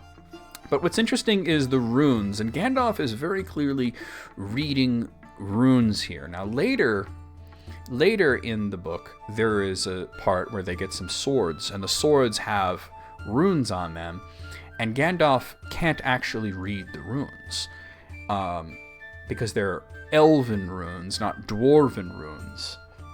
And you might say, if you've read The Lord of the Rings and whatnot, how is that possible? That Gandalf can't read elvish runes. And it may be possible that it's because they were from Gondolin, and that he was not familiar with the runes of Beleriand and that sort of area. Tolkien was actually working on rewriting this book at one point, and the idea that he came up with was that the reason that that Gandalf could not read the runes on the swords was because the swords are actually covered in dried blood, and it wasn't until Elrond cleaned them off that they were able to be read. So that's sort of the idea that Tolkien had to explain that away. My personal thought is it's just a different language. These runes are representing probably Westron, the common speech, whereas the runes on the swords would be probably either Sindarin or Quenya, but in a runic writing specific to Gondolin that he may not be familiar with. And that is true. Runes became more popular because of The Hobbit. I read a story on Tumblr once where somebody had a father who was a big Tolkien fan, and he said that his father always wanted a copy of The Hobbit written in runes, and he even wrote a letter to, I forget whether it was to J.R.R. Tolkien himself or whether it was to the publishers, to see whether or not they would ever publish a version like that. And they basically said, that's interesting, but no. And he wrote it out himself and presented it to his father as a gift. I say that's got to have taken a very long time. Obviously, we had the first mention of the dragon's name was Smaug. We had the first mention of Mirkwood Forest because that's shown on the map. So yeah. Let's continue. It seems a great big hole to me, squeaked Bilbo, who had no experience of dragons and only of hobbit holes. He was getting excited and interested again, so that he forgot to keep his mouth shut. He loved maps, and in his hall there hung a large one of the country, round all his favorite walks marked on it in red ink. How could such a large door be kept secret from everybody outside apart from the dragon, he asked. He was only a little hobbit, you must remember. In lots of ways, said Gandalf. But in what way this one has been hidden we don't know without going to see. From what it says on the map, I should guess there is a closed door, which has been made to look exactly like the side of the mountain. That is the usual dwarves' method. I think that's right, isn't it? Quite right, said Thorin. Also, went on Gandalf, I forgot to mention that with this map went a key, a small and curious key. Here it is, he said, and handed to Thorin a key with a long barrel and intricate wards made of silver. Keep it safe. Indeed I will, said Thorin, and he fastened it upon a fine chain that hung about his neck and under his jacket. Now things begin to look more hopeful. This news alters them much for the better. So far we have no clear idea what to do. We thought of going east, as quiet and careful as we could, as far as the Long Lake. After that, trouble would begin. A long time before that, if I know anything about the roads east, interrupted Gandalf. We might go from there up along the river running, went on Thorin, taking no notice. And so to the ruins of Dale, the old town in the valley there, under the shadow of the mountain. But we none of us like the idea of the front gate. The river runs right out of it through the great cliff at the south of the mountain, and out of it comes the dragon too, far too often unless he has changed his habits. That would be no good, said the wizard. Not without a mighty warrior, even a hero.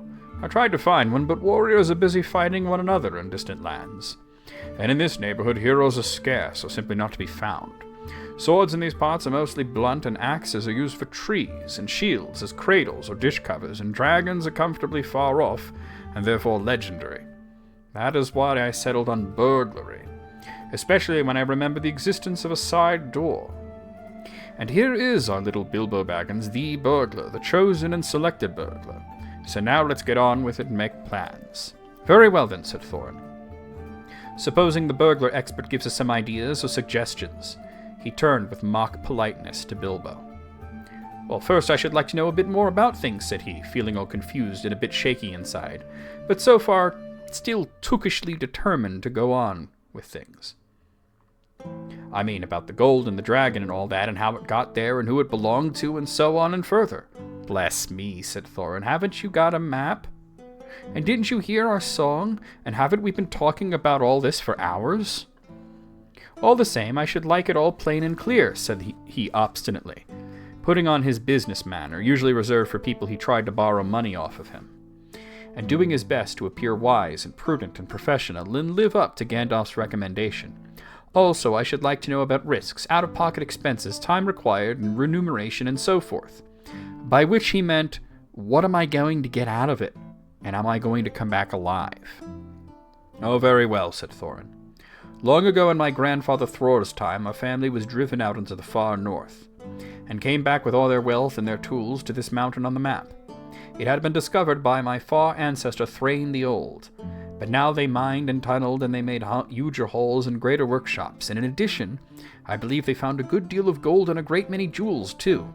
Anyway, they grew immensely rich and famous, and my grandfather was king under the mountain again, and treated with great reverence by the mortal men who lived to the south, and we were gradually spreading up the running river, as far as the valley overshadowed by the mountains.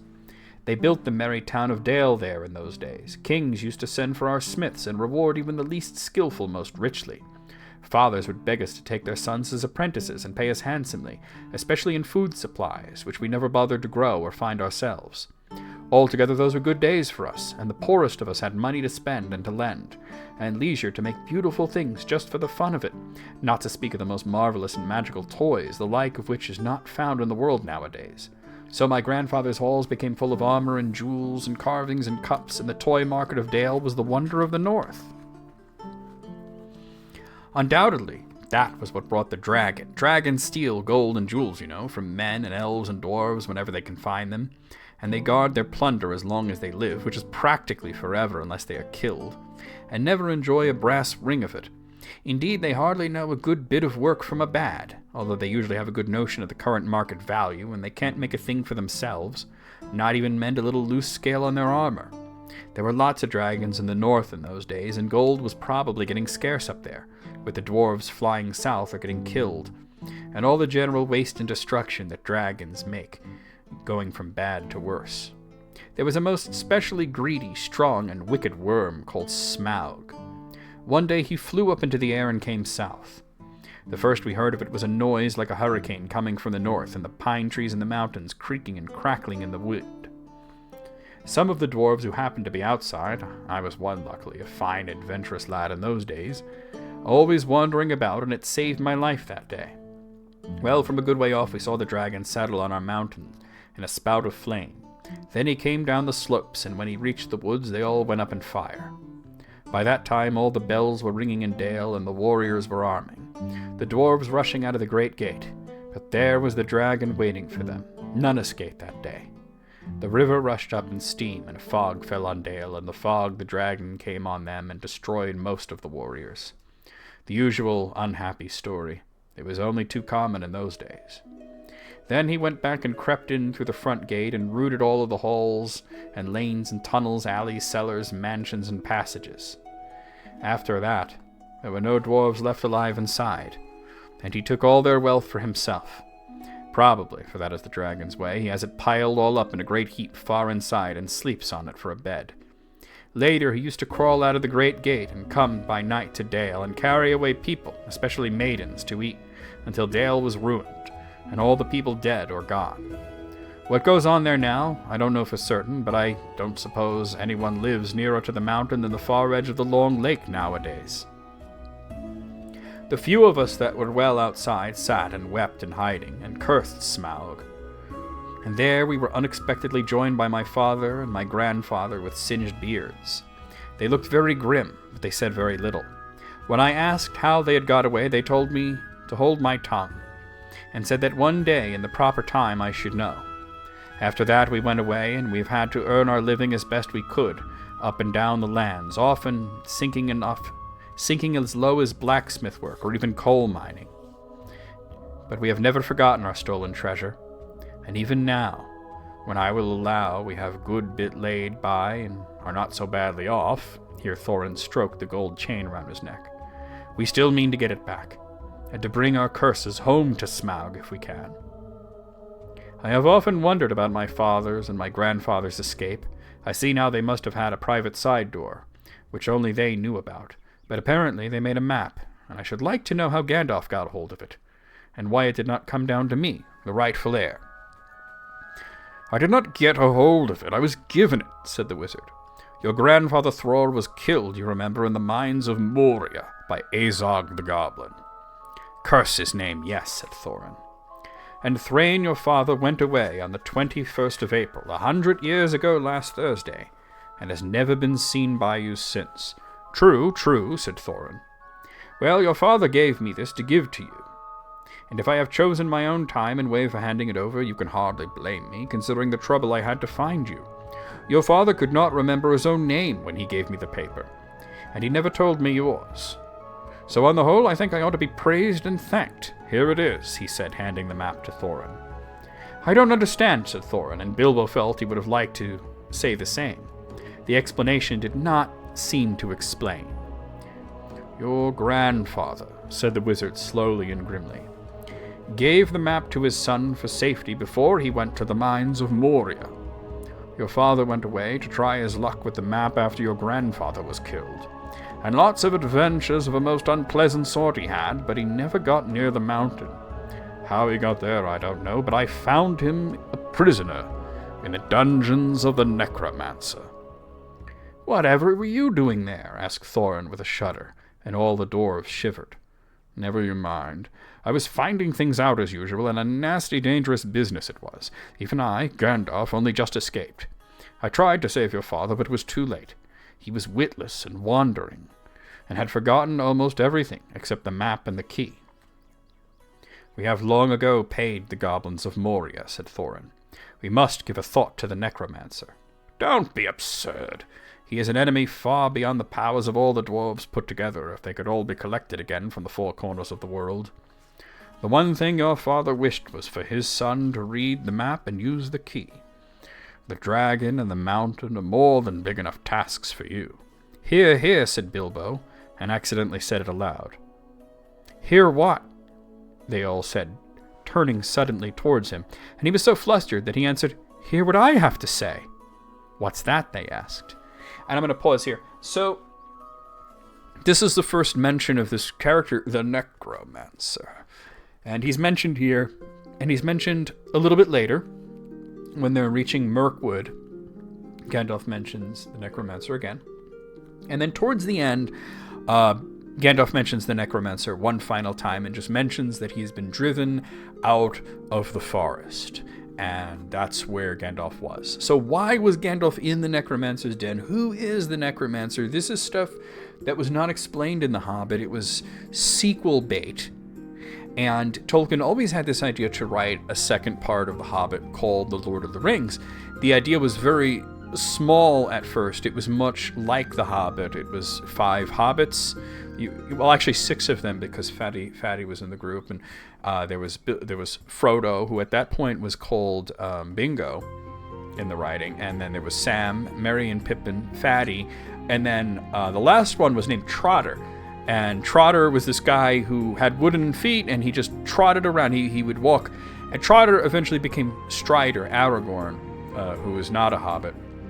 And it was a sort of a local adventure, and it was going to reveal that the Necromancer was the Lord of the Rings. And then Tolkien had this idea to connect all of these stories to his other stories, to Beren and Luthien, to the fall of Gondolin, to all these other stories that he had written but not published. And these characters that he had, Tevildo, the Prince of Cats, through the Necromancer, became coalesced into one character, which he named Sauron.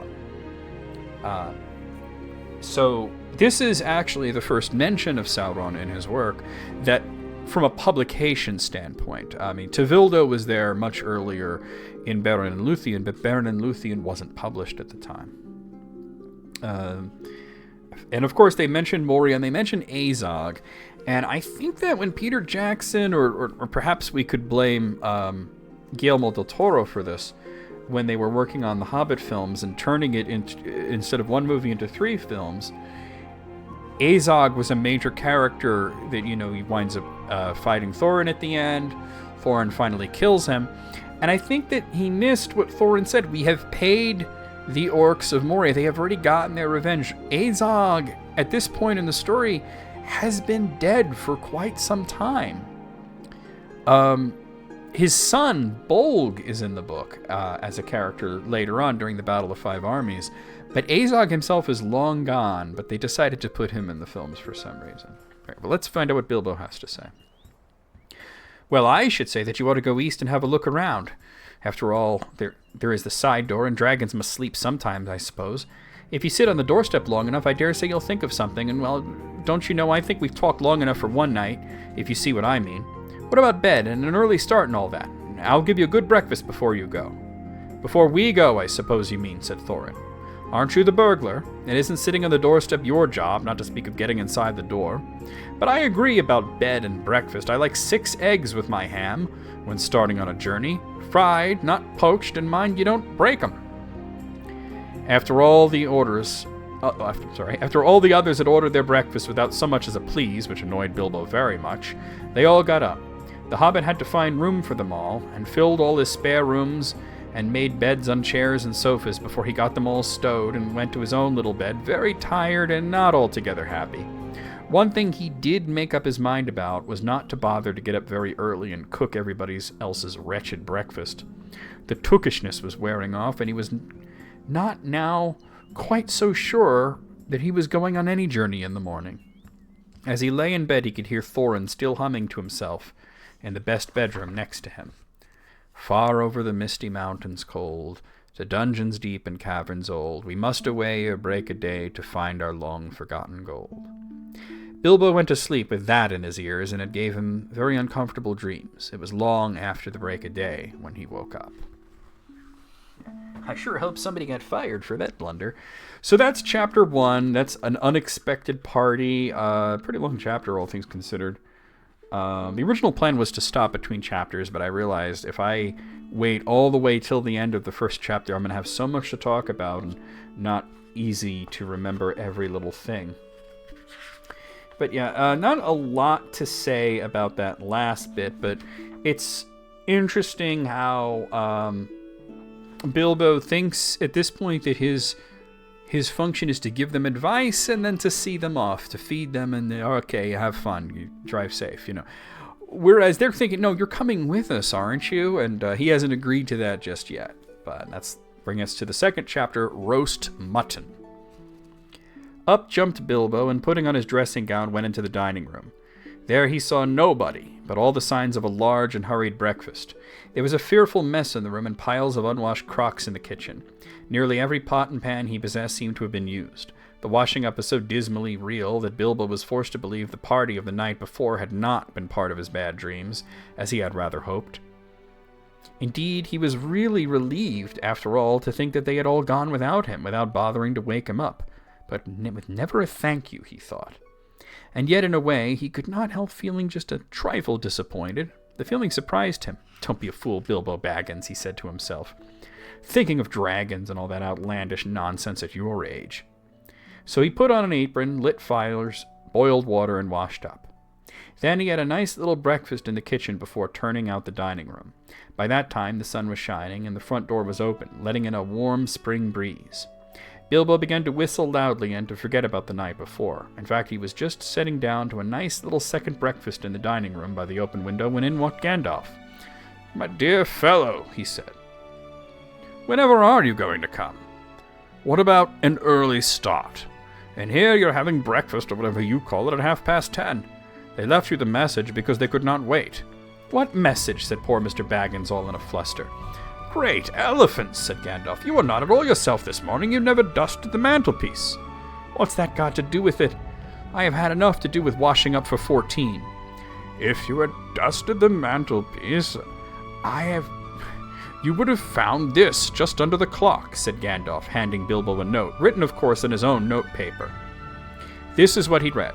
"Thorin and Company to Burglar Bilbo greeting. For your hospitality, our sincerest thanks, and for your offer of professional assistance, our grateful acceptance.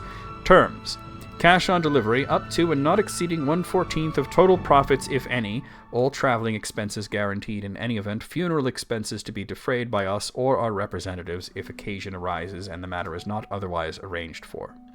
Thinking it unnecessary to disturb your esteemed repose, we have proceeded in advance to make requisite preparations, and shall await you a respected person at the Green Dragon Inn, Bywater, at 11 a.m. sharp, trusting that you will be punctual.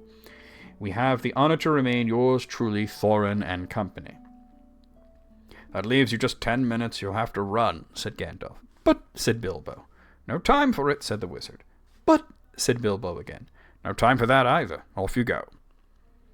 To the end of his days, Bilbo could never remember how he found himself outside without a hat, a walking stick, or any money, or anything that he usually took when he went out, leaving his second breakfast half-finished and quite unwashed up, pushing his keys into Gandalf's hand and running as fast as his furry feet could carry him down the lane, past the great mill, across the water, and then on for a mile or more. Very puffed he was when he got to Bywater just on the stroke of 11 and found he had come without a pocket handkerchief. "Bravo!" said Balin, who was standing at the inn door looking out for him. Just then all the others came round the corner of the road from the village. They were on ponies, and each pony was slung about with all kinds of baggages, packages, parcels, and paraphernalia. It was a very small pony, apparently for Bilbo. "Up you two get, and off we go," said Thorin. "I'm awfully sorry," said Bilbo, "but I've come without my hat, I've left my pocket handkerchief behind, and I haven't got any money. I didn't get your note until after 10:45, to be precise." "Don't be precise," said Dwalin. "And don't worry. You will have to manage without pocket handkerchiefs and a good many other things before you get to the journey's end. As for a hat, I've got a spare hood and cloak in my luggage." That's how they all came to start, jogging off from the inn one fine morning just before May on laden ponies, and Bilbo wearing a dark green hood, a little weather-stained, and a dark green cloak borrowed from Dwalin. They were too large for him, and he looked rather comic. What his father Bungo would have thought of him, I daren't think. His only comfort was that he couldn't be mistaken for a dwarf, as he had no beard. They had not been riding very long when up came Gandalf, very splendid on a white horse. He had brought a lot of pocket handkerchiefs and Bilbo's pipe and tobacco, so after that the party went along very merrily, and they told stories or sang songs as they rode forward all day, except of course when they stopped for meals. These didn't come quite as often as Bilbo would have liked them, but still he began to feel the adventures were not so bad after all. At first they had passed through Hobbit lands, a wild, respectable country inhabited by decent folk, with good roads, an inn or two, and now and then a dwarf or a farmer ambling by on business. Then they came to lands where people spoke strangely and sang songs Bilbo had never heard before.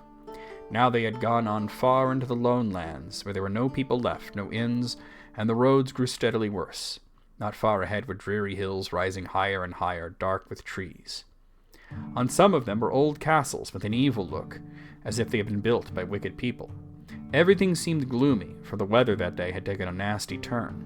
Mostly it had been as good as May can be, even in merry tales, but now it was cold and wet. In the lone lands they had been obliged to camp where they could, but at least it had been dry.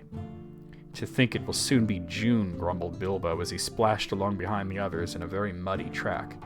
It was after tea time. It was pouring with rain. It had been all day. His hood was dripping into his eyes. His cloak was full of water. The pony was tired, and stumbled on the stones.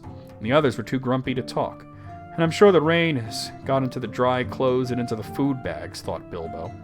"Bother burgling and everything to do with it. I wish I was at home in my nice little hole in the fire, with a kettle just beginning to sing." That song is going to be in my head now, Alice. It was not the last time that he wished that. Still the dwarves jogged on, never turning round or taking any notice of the hobbit. Somewhere behind the gray clouds the sun must have gone down, for it began to get dark as they went down into a deep valley with a river at the bottom. Wind got up and willows along its banks bent and sighed. Fortunately the road went over an ancient stone bridge, for the river, swollen with the rains, came rushing down from the hills and mountains in the north. It was nearly night when they had crossed over. The wind broke up the gray clouds, and a wandering moon appeared above the hills between the flying rags. Then they stopped, and Thorin muttered something about supper. "And where shall we get a dry patch to sleep on?" Not until then did they notice that Gandalf was missing. So far he had come all the way with them, never saying if he was just in the adventure or merely keeping them company for a while. He had eaten most, talked most, and laughed most, but now he simply was not there at all. Just when a wizard would have been most useful too, groaned Dori and Nori, who shared the hobbit's views about regular meals, plenty and often. They decided in the end that they would have to camp where they were. They moved to a clump of trees, and though it was drier under them, the wind shook the rain off the leaves, and the drip was most annoying. Also, the mischief seemed to have gotten into the fire. Dwarves can make a fire almost anywhere, out of almost anything, wind or no wind, but they could not do it that night, not even Oin and Gloin, who were especially good at it. Then one of the ponies took fright at nothing and bolted. He got into the river before they could catch him, and before they could get him out again, Philly and Killy were nearly drowned, and all the baggage that he carried was washed away off him. Of course, it was mostly food, and there was a mighty little left for supper, and less for breakfast. There they all sat glum and wet and muttering, while Oin and Gloin went on trying to light the fire and quarreling about it. Bilbo was sadly reflecting that adventures were not all pony rides and May sunshine, when Balin, who was always their lookout man, said, "There's a light over there." There was a hill some way off with trees on it, pretty thick in parts. Out of the dark mass of the trees they could now see a light shining, a reddish, comfortable-looking light, as it might be a fire or torches twinkling. When they had looked at it for some while, they fell to arguing, some saying no and others saying yes. Some said they could go and see, and anything was better than little supper, less breakfast, and wet clothes all night. Others said these parts are none too well known and are too near the mountains. Travelers seldom come this way now. The old maps are no use, things have changed for the worse, and the road is unguarded. They have seldom even heard of the king around here, and less inquisitive you are, and as you go along, the less trouble you are likely to find. Some said, after all, there are 14 of us. Others said, where has Gandalf gone off to? This remark was repeated by everybody. Then the rain began to pour down worse than ever, and Oin and Gloin began to fight. That settled it. After all, we've got a burglar with us, they said. And so they made off, leading their ponies with all due and proper caution in the direction of the light. They came up to the hill, and were soon in the wood. Up the hill they went, but there was no proper path to be seen, such as might lead to a house or a farm. And do what they could, they made a deal of rustling and crackling and creaking, and a good deal of grumbling and dratting, as they went through the trees in the pitch dark. Okay, so I'm going to pause for a moment here. Actually going to take a very brief break. But before I do that, I'm going to go over Chapter 2 so far. So obviously Bilbo's miserable. He was enjoying it at first, but now it's wet, it's nasty, he's not getting as much to eat as he'd like. You know, he's being a little whiny about it, but of course it gets worse, and then you can sort of understand where he's coming from.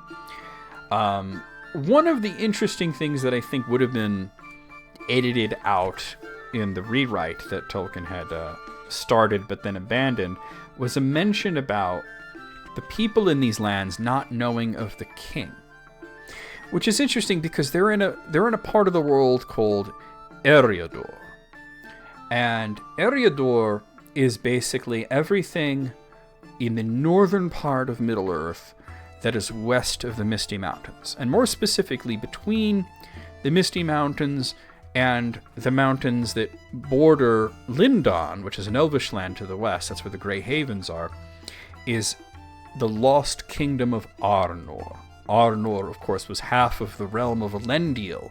He was the high king of a race of men called the Dunedain, who came from Numenor. And his land got split after he died between his sons. There was Anarion, who was the king of Gondor. Of course, Anarion died in the war against Sauron, but then one of his sons became the king of Gondor. And then the king of Arnor was his other son, Isildur. And Isildur's line eventually kind of petered out because the next king of Arnor was about to be crowned, but he had two brothers, and they were all fighting. They said, well, we want to be kings too. And Arnor was about to basically have a civil war, and he said, well, let's just split it up. And so they split the land up into three separate kingdoms called Cardolan, Rhudaur, and Arthedain. So Arthedain is where the Shire is, where Bree land is. They don't mention Bree. You kind of assume they must have passed through Bree land, but they don't mention it. They mention Bywater, the Green Dragon Inn, where Bilbo was there, and then they just talk about going through these different lands and people, speaking strangely and whatnot. So they're coming out of Arthedain, just sort of like skirting the north part of Rhudaur and going out into Cardolan. So there were no kings, though. The last of these to actually have a king was Arthedain. And what happened was the last king of Arthedain was actually the one who gave the hobbits of Bree land permission to settle in the area that became the Shire later on. But as for now, there aren't actually any kings, not kings of men or kings of hobbits. You might say that the closest thing to the king of Arthedain would be the Thane of the Shire. But even then, that's just the Shire, not the entirety of Arthedain. And Bree has no sort of government at all. Tolkien was very, very insistent on it, that Bree was sort of like, we'll just live our lives and be good people and lawful without actual laws, and they don't have any sort of government or anything like that. But anyway, guys, I do have to take a very brief break. We're going to continue along with the second chapter. I think we can get through 3 chapters in this stream, hopefully, and of course there will be another stream like this next month where we'll continue through the book until we're through with The Hobbit, and then at some point we'll do other stories like The Lord of the Rings. But let's go over here, and I will be right back, guys.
I have returned.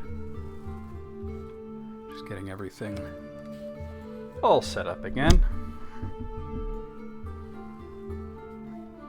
Used my phone as a bookmark. Let's come back over here. Okay, so we're going to continue along with roast mutton.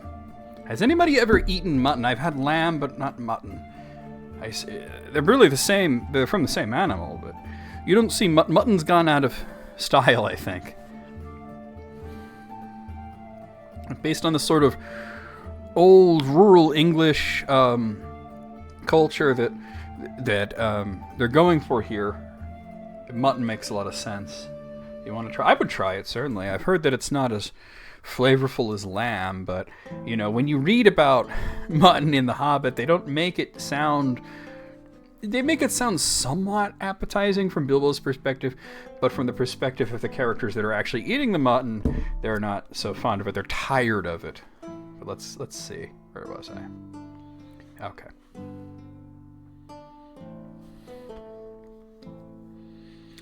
Suddenly the red light shone out very bright through the tree trunks not far ahead. Now it is the burglar's turn, they said, meaning Bilbo. You must go on and find out all about that light, and what it is for, and if it is all as perfectly safe and canny, said Thorin to the Hobbit. Now scuttle off and come back quick if all is well. If not, come back if you can.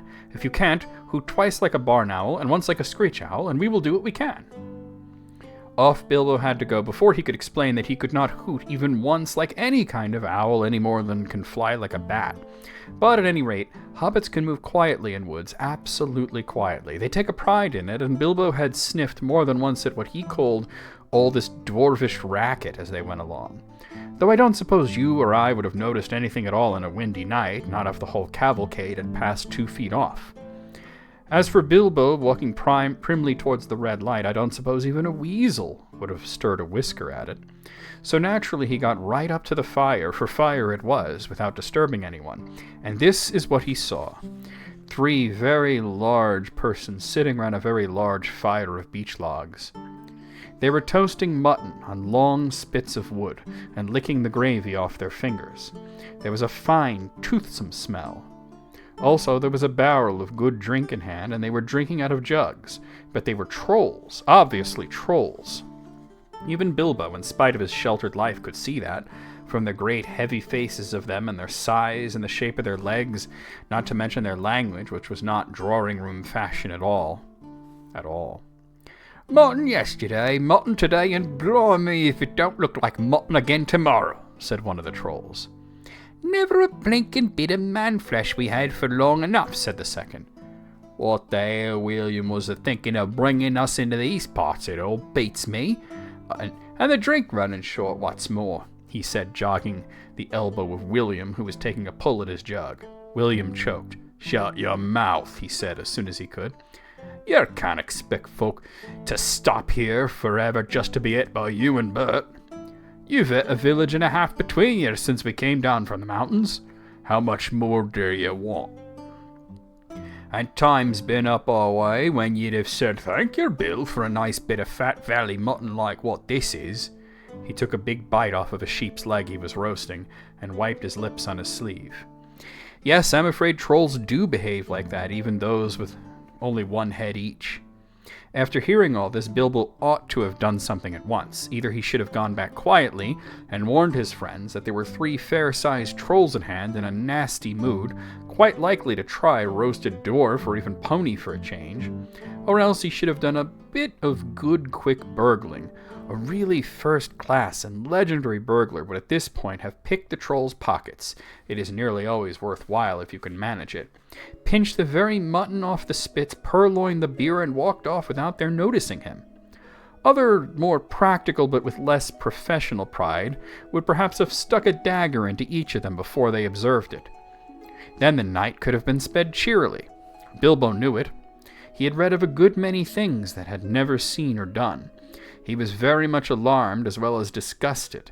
He wished himself 100 miles away, and yet, somehow, he could not go straight back to Thorin and company empty-handed. So he stood and hesitated in the shadows.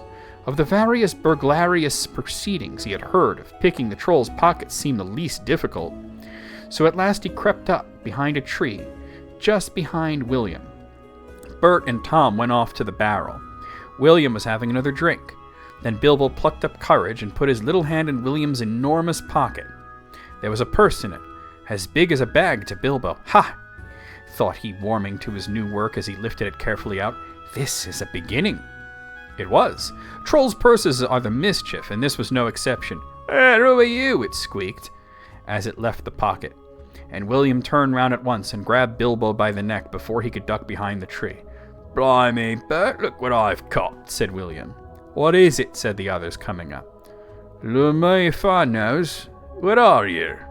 "Bilbo Baggins, a hobbit," said poor Bilbo, shaking all over and wondering how to make owl noises before they throttled him. "A hobbit," they said, as a bit startled. Trolls are slow on the uptake and mighty suspicious about anything new to them. "What's a hobbit got to do with my pocket anyway?" said William. "And can you cook 'em?" said Tom. "You can try," said Bert, picking up a skewer. "He wouldn't make above a mouthful," said William, who had already had a fine supper. "Not when he was skinned and boned." "Perhaps there are more like him around. We might make a pie," said Bert. Here you. Are there any more of you sort of sneaking around these here woods, you nasty little rabbit?" he said, looking at the hobbit's furry feet, and he picked him up by the toes and shook him. "Yes, lots," said Bilbo, before he remembered not to give his friends away. No, not one," he said immediately afterward. "What do you mean?" said Bert, holding him right way up by the hair this time. "What I say," said Bilbo, gasping. "And please don't cook me, kind sirs. I'm a good cook myself, and cook better than I cook, if you see what I mean. I'll cook beautifully for you, a perfectly beautiful breakfast for you, if only you won't have me for supper." "Poor little blighter," said William. He had already had as much supper as he could hold. And also, he had lots of beer. "Poor little blighter. Let him go." Not till he says what he means by lots, and none at all, said Bert. I don't want to have me throat cut in me sleep. Hold his toes to the fire till he talks. I won't have it, said William. I caught him anyway. You're a fat fool, William, said Bert. As I've said before this evening, and you're a lout. And I won't take that from you, Bill Huggins, said Bert, and puts his fist in William's eye. Then there was a gorgeous row. Bilbo had just enough wits left when Bert dropped him on the ground to scramble out of the way of their feet, before they were fighting like dogs and calling one another all sorts of perfectly true and applicable names in very loud voices. Soon they were locked in one another's arms and rolling nearly into the fire, kicking and thumping, while Tom whacked them both with a branch to bring them to their senses. And that, of course, only made them madder than ever. Okay, so to pause here, I wanted to talk about the line here where, in William the Troll says it twice, "Poor little blighter."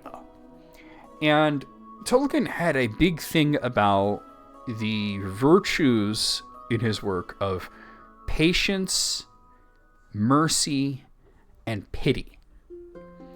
And there are sort of two sets of these. There's the where you would say patience with a lowercase p, pity with a lowercase p, mercy with a lowercase m, and then there's the capital letter versions, patience, pity, and mercy in the more philosophical sense. And it's actually really important to the overall story of the Legendarium, where you see patience, pity, and mercy being incredibly important. It was taught to Olorin by one of the Vala, that would be Nienna. And Olorin, of course, we know him as Gandalf the Grey, Gandalf the White, and he taught it to Frodo, and Frodo had this patience and this pity and this mercy, and that is why the ring was destroyed in the end, because he had these virtues in relation to Gollum specifically, because he pitied Gollum, he had patience for Gollum, he had mercy on Gollum. And in one of his letters, Tolkien was asked about William the Troll specifically. Did William, in this scene, did he have, perhaps he didn't have patience, but did he have pity and mercy? He called Bilbo a little blighter. He kept saying it, poor little blighter. Is that pity? And he wanted to let him go. Is that mercy? And Tolkien's answer was no. It's neither, or at least it is with the lowercase letter. It's not patience with a capital P. It's not pity with a capital P. It's not mercy with a capital M. Because to have pity and mercy, one has to avoid doing the easy thing, what some may call the reasonable thing, and take pity and have mercy on someone. Hey there, Vosh. Yep, we're on chapter 2 right now. So, the troll, William, he's not sympathizing with Bilbo's plight because he's full of patience and pity and mercy. He's fat and contented. He had a big meal and he's a little drunk, and he doesn't see the point of cooking something that's barely a mouthful to him. So really, it's not that William is a good person in this sense. Trolls are never good people. It's because he doesn't want to be bothered by any of this. And then, of course, they get into a big fight about it. So we're going to continue here. That would have been the time for Bilbo to have left. But his poor little hobbit feet had been very squashed in Bert's big paw, and he had no breath in his body, and his head was going round, so there he lay for a while panting, just outside the circle of firelight. Right in the middle of the fight came up Balin. The dwarves had heard noises from a distance, and after waiting for some time for Bilbo to come back, or to hoot like an owl, they started off one by one to creep towards the light as quietly as they could. No sooner did Tom see Balin come into the light than he gave an awful howl. Trolls simply detest the very sight of dwarves uncooked. Bert and Bill stopped fighting immediately, and "A sack, Tom, quick," they said. Before Balin, who was now wondering where in all this commotion Bilbo was, knew what was happening, a sack was over his head, and he was down.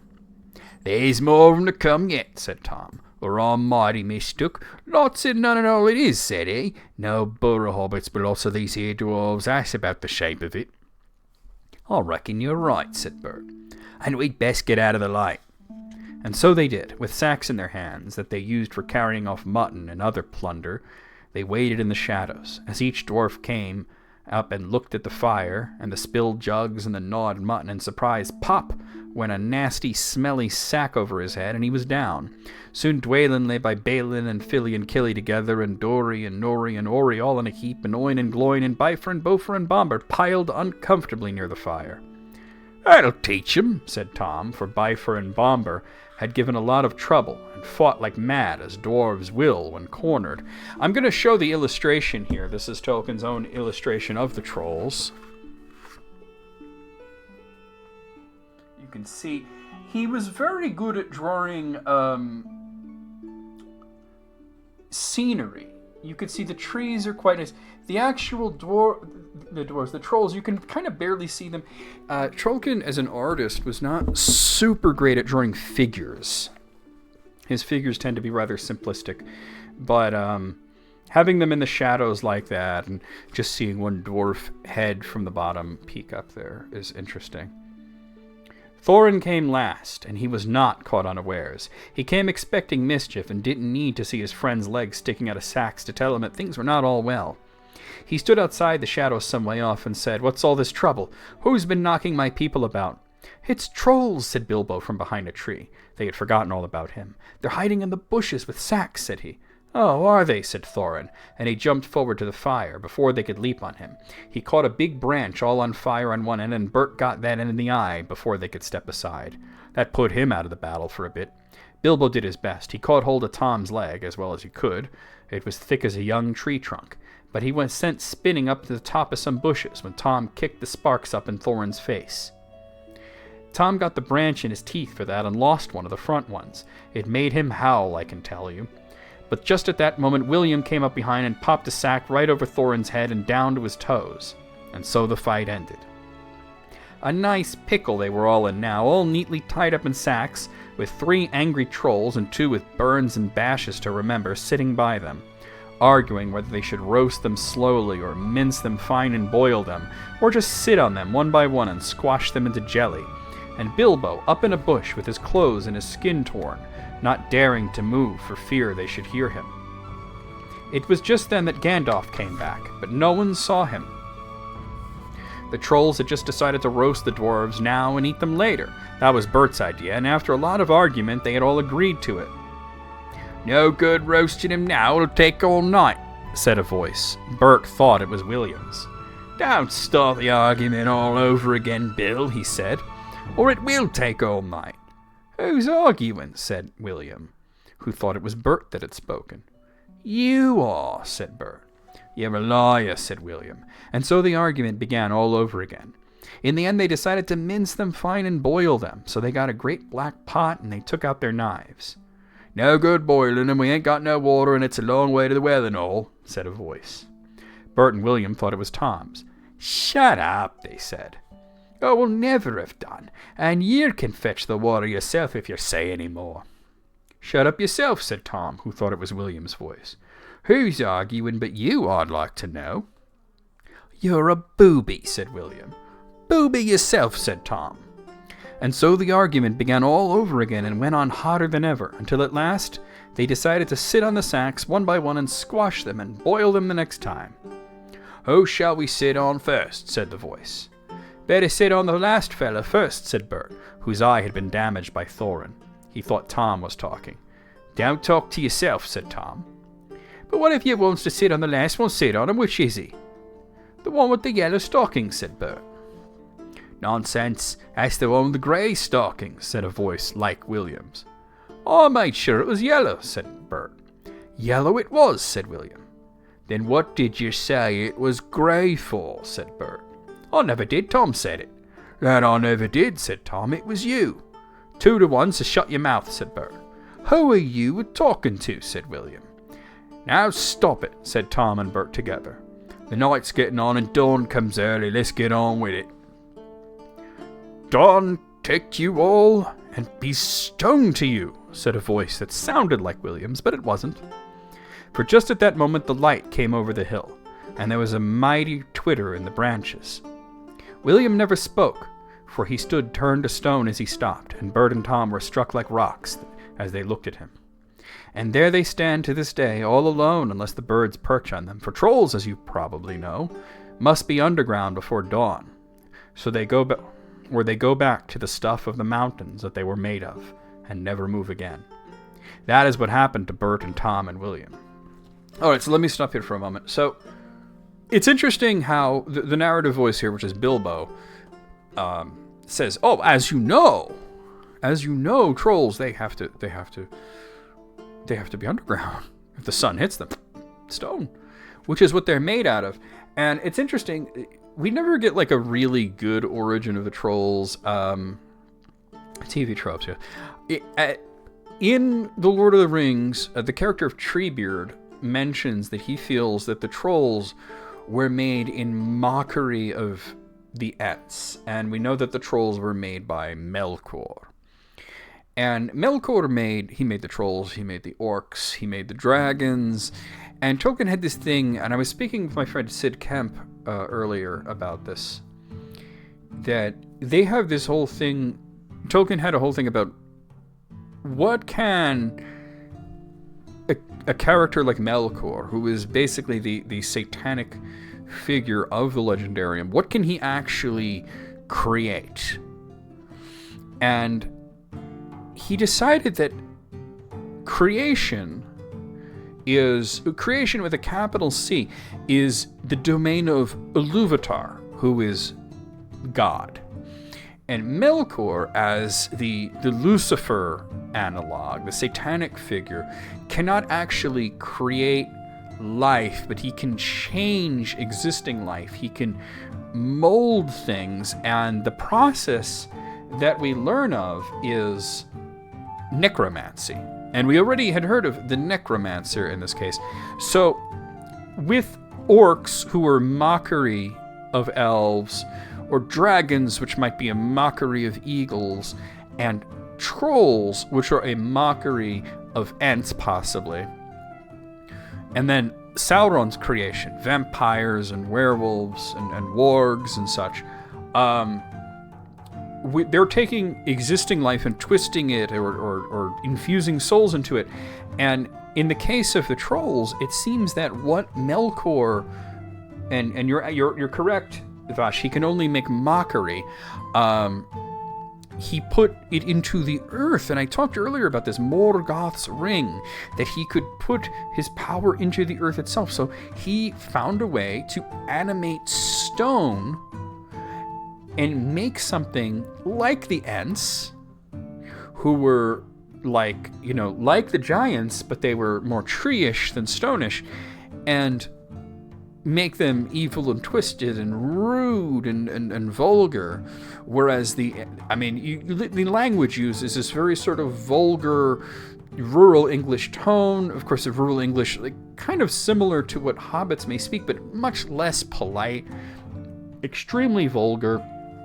Whereas the Ents, on the other hand, are very loquacious, and they speak very slowly and carefully because they have this motto: if anything's worth saying, it's worth taking a very long time to say it.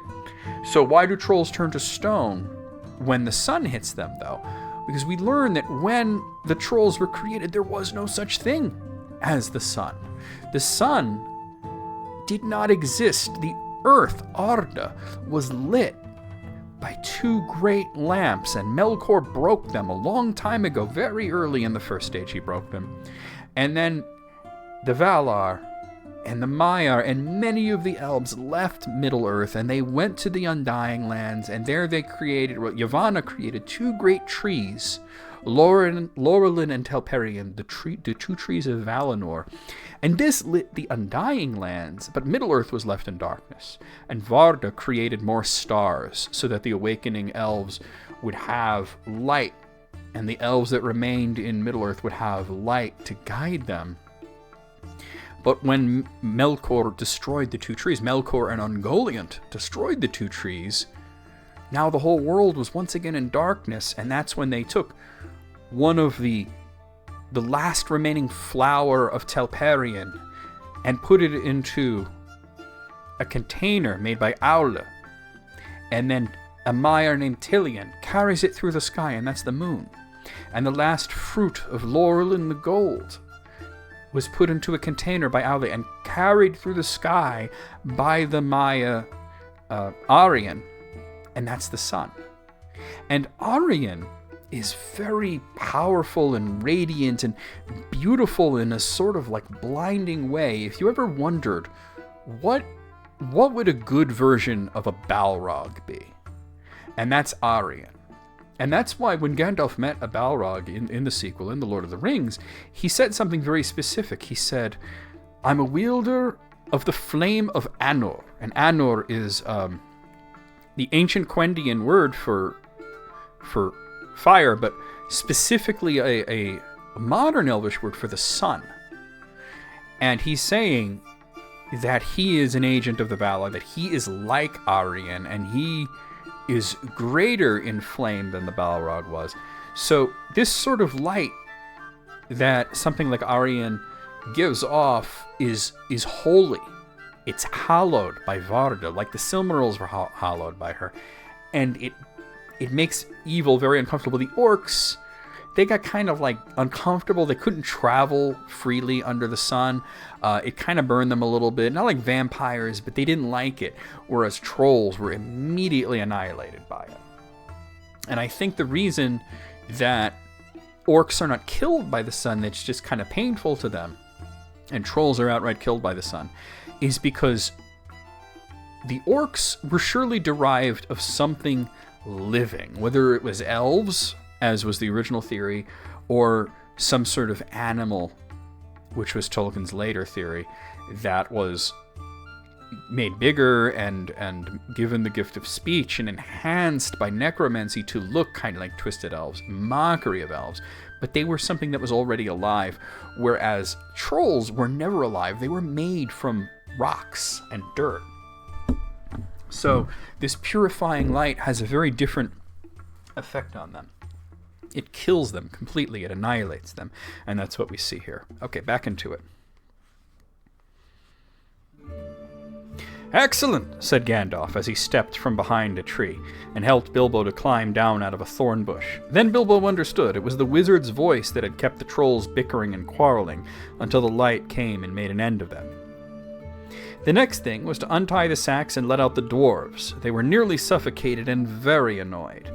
They had not at all enjoyed lying there listening to the trolls making plans for roasting them and squashing them and mincing them.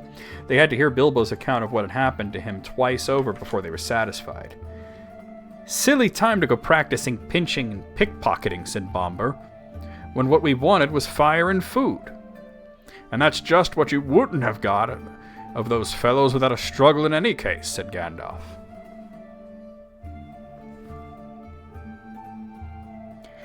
Anyhow, you are wasting time now. Don't you realize that the trolls must have a cave or a hole dug somewhere near to hide from the sun, and we must look into it?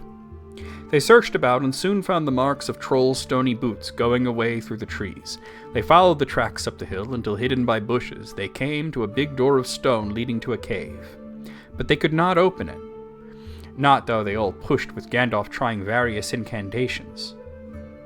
Would this be any good? Asked Bilbo when they were getting tired and angry. I found it on the ground where the trolls had their fight. He held out a largish key, though no doubt William had thought it very small and secret. It must have fallen out of his pocket, very luckily, before he was turned to stone. Yeah, I'm just going to pause here. We just spoke about that just before you arrived, that they were made in mockery of the Ents, or at least that's what Treebeard thought. And, well, Treebeard certainly doesn't know everything. I tend to think that he was correct about that. It is interesting, the theory that Vash has about them being made in mockery of dwarves, but I don't think that's the case, and I'll tell you why. Because they're giant, they're big. dwarves are very small, and I think that they would have created something small like dwarves. I think that it was the Ents that they were mocking. It is interesting, though, because the trolls in this scene had a very visceral reaction to seeing dwarves. It said even that they hated the sight of dwarves uncooked. So it almost seems like they're like natural enemies, so there could be something to that. But I think I would side with Treebeard. I would say that he was probably correct, that they were made in mockery of the Ents. But it is an interesting theory, and it's seeing as how Tolkien was not entirely clear about it, I would say that it is a valid theory. It's just that there are other competing theories that may have more merit. Okay, let's continue. Why on earth didn't you mention it before? They cried. Gandalf grabbed it and fitted it into the keyhole. Then the stone door swung back with one big push, and they all went inside. There were bones on the floor, and a nasty smell was in the air, but there was a good deal of food jumbled carelessly on shelves and on the ground, among an untidy litter of plunder of all sorts, from brass buttons to pots full of gold coins standing in a corner. There were lots of clothes, too, hanging on the wall, too small for trolls. I'm afraid they belonged to victims, and among them were several swords of various makes, shapes, and sizes. Two caught their eyes particularly because of their beautiful scabbards and jeweled hilts. Gandalf and Thorin each took one of these, and Bilbo took a knife in a leather sheath.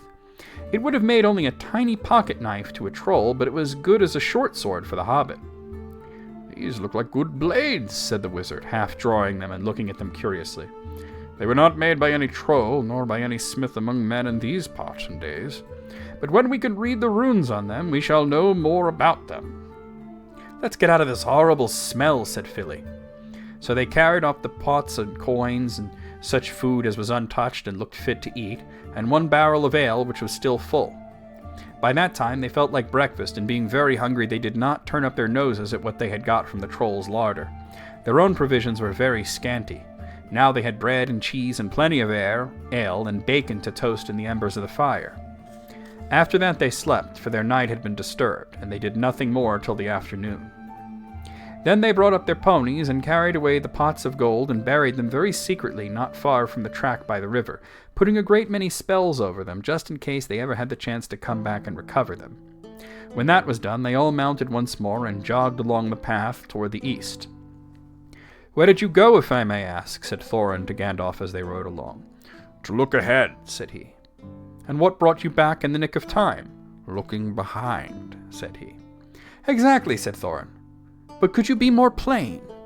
I went on to spy about our road. It will soon become dangerous and difficult, and I was anxious about replenishing our small stock of provisions. I had not gone very far, however, when I met a couple of friends of mine from Rivendell.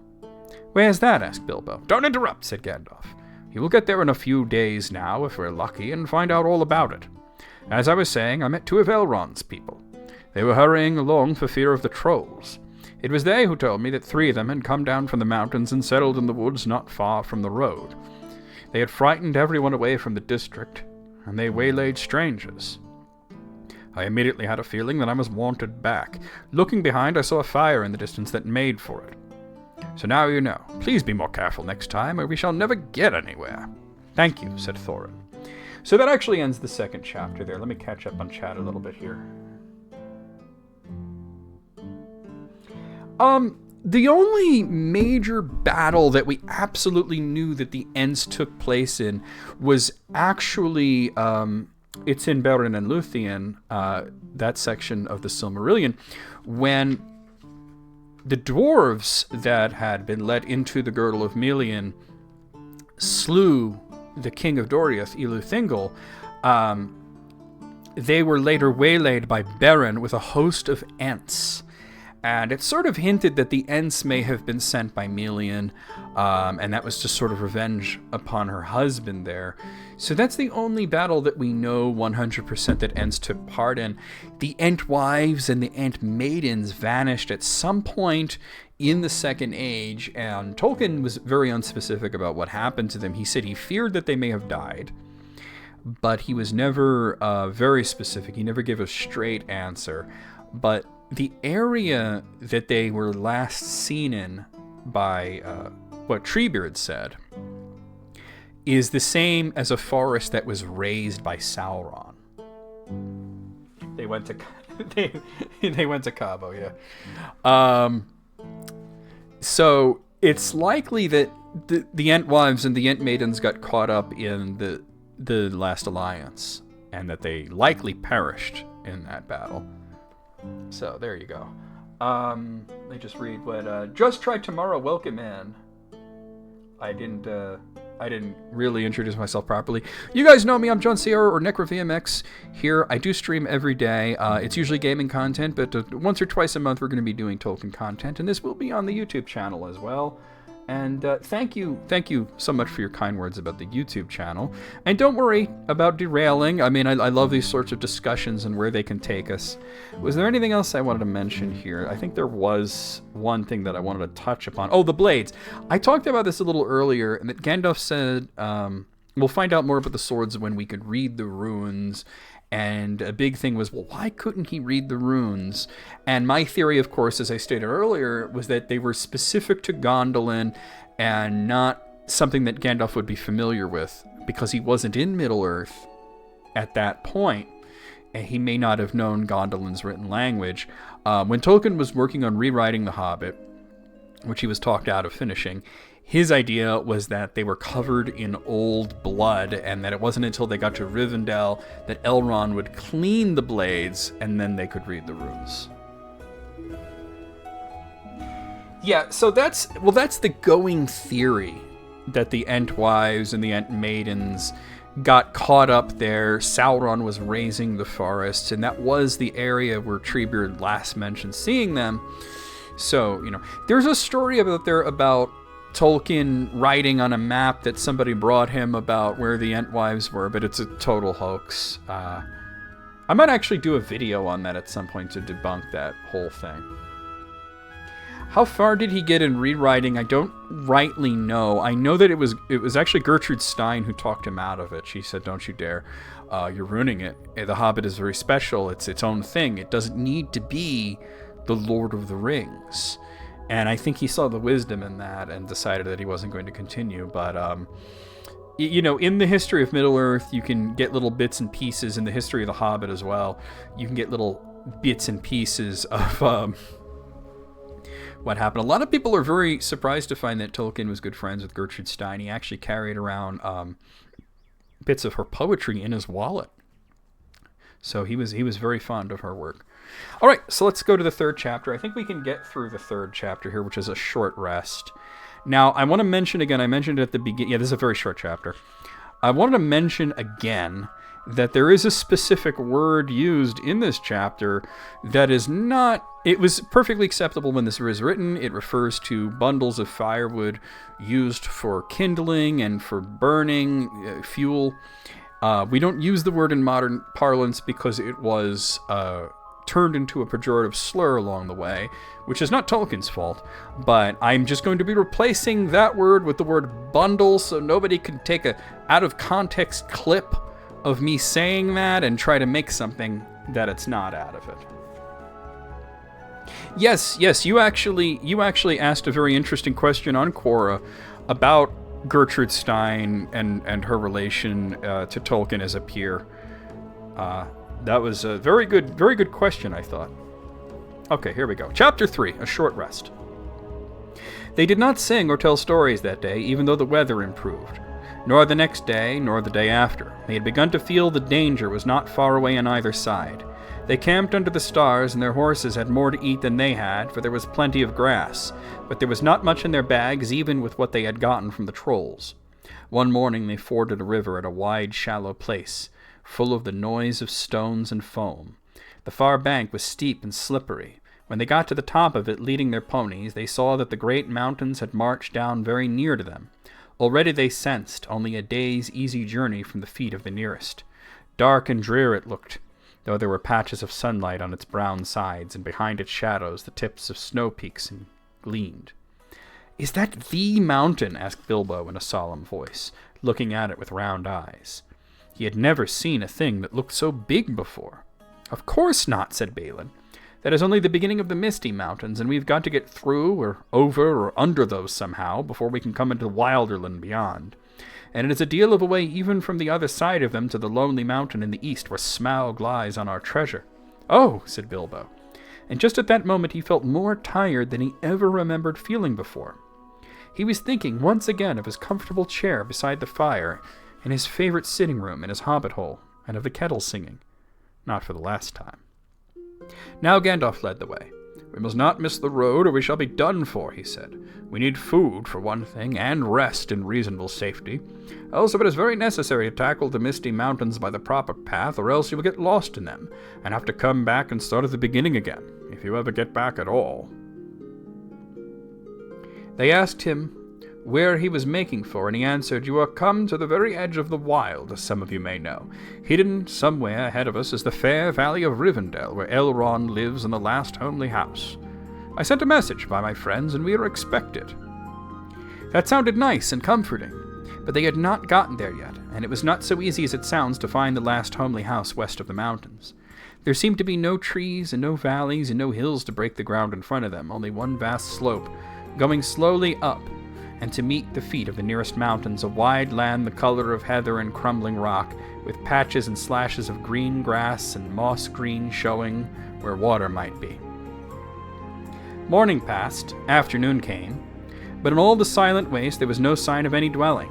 They were growing anxious, for they saw now that the house might be hidden almost anywhere between them and the mountains.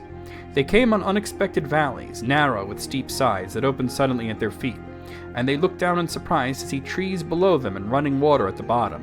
There were gullies that they could almost leap over, but very deep with waterfalls in them. There were dark ravines that one could neither jump over nor climb into.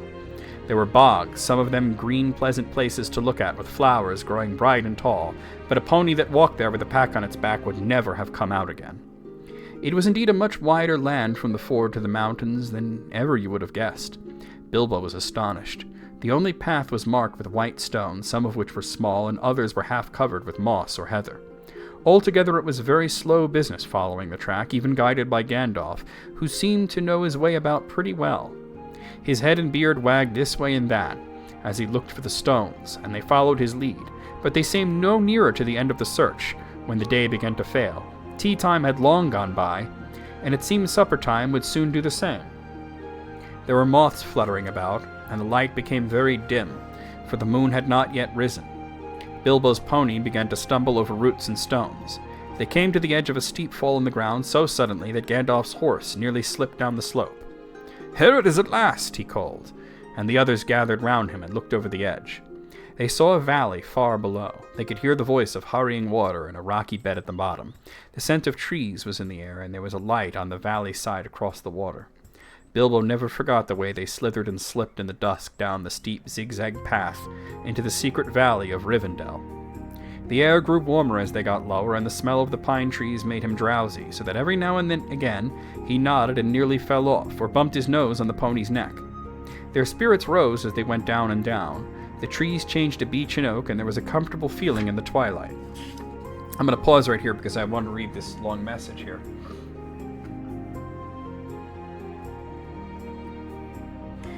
So what's interesting about Glorfindel is that what Tolkien said specifically about Glorfindel, because originally when he was writing The Lord of the Rings, Glorfindel was actually going to join the Fellowship, and he was going to be much more of a major character.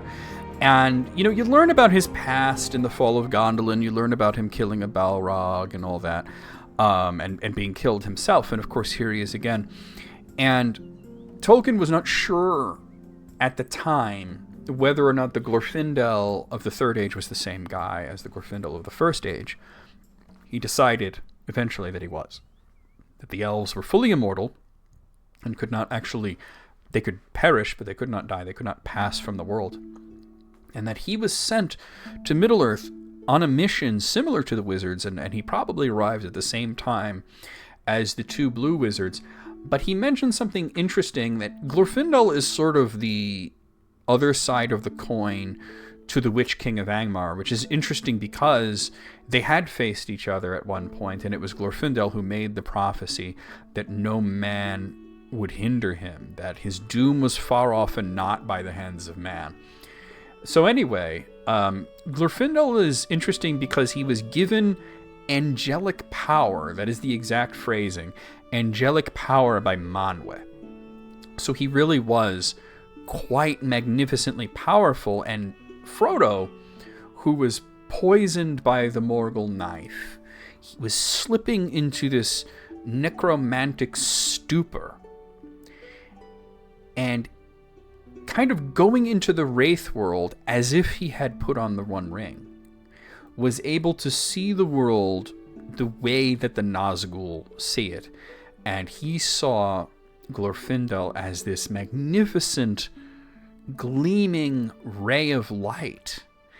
And you, like I said, he's slipping into the Wraith world, and it's very similar to what happens to him when he puts on the One Ring. But nobody who puts on the One Ring sees elves that way. It's only Glorfindel, and the reason that Tolkien decided that Glorfindel would not join the Fellowship, that it would be Legolas instead, was because of how powerful he had made the character.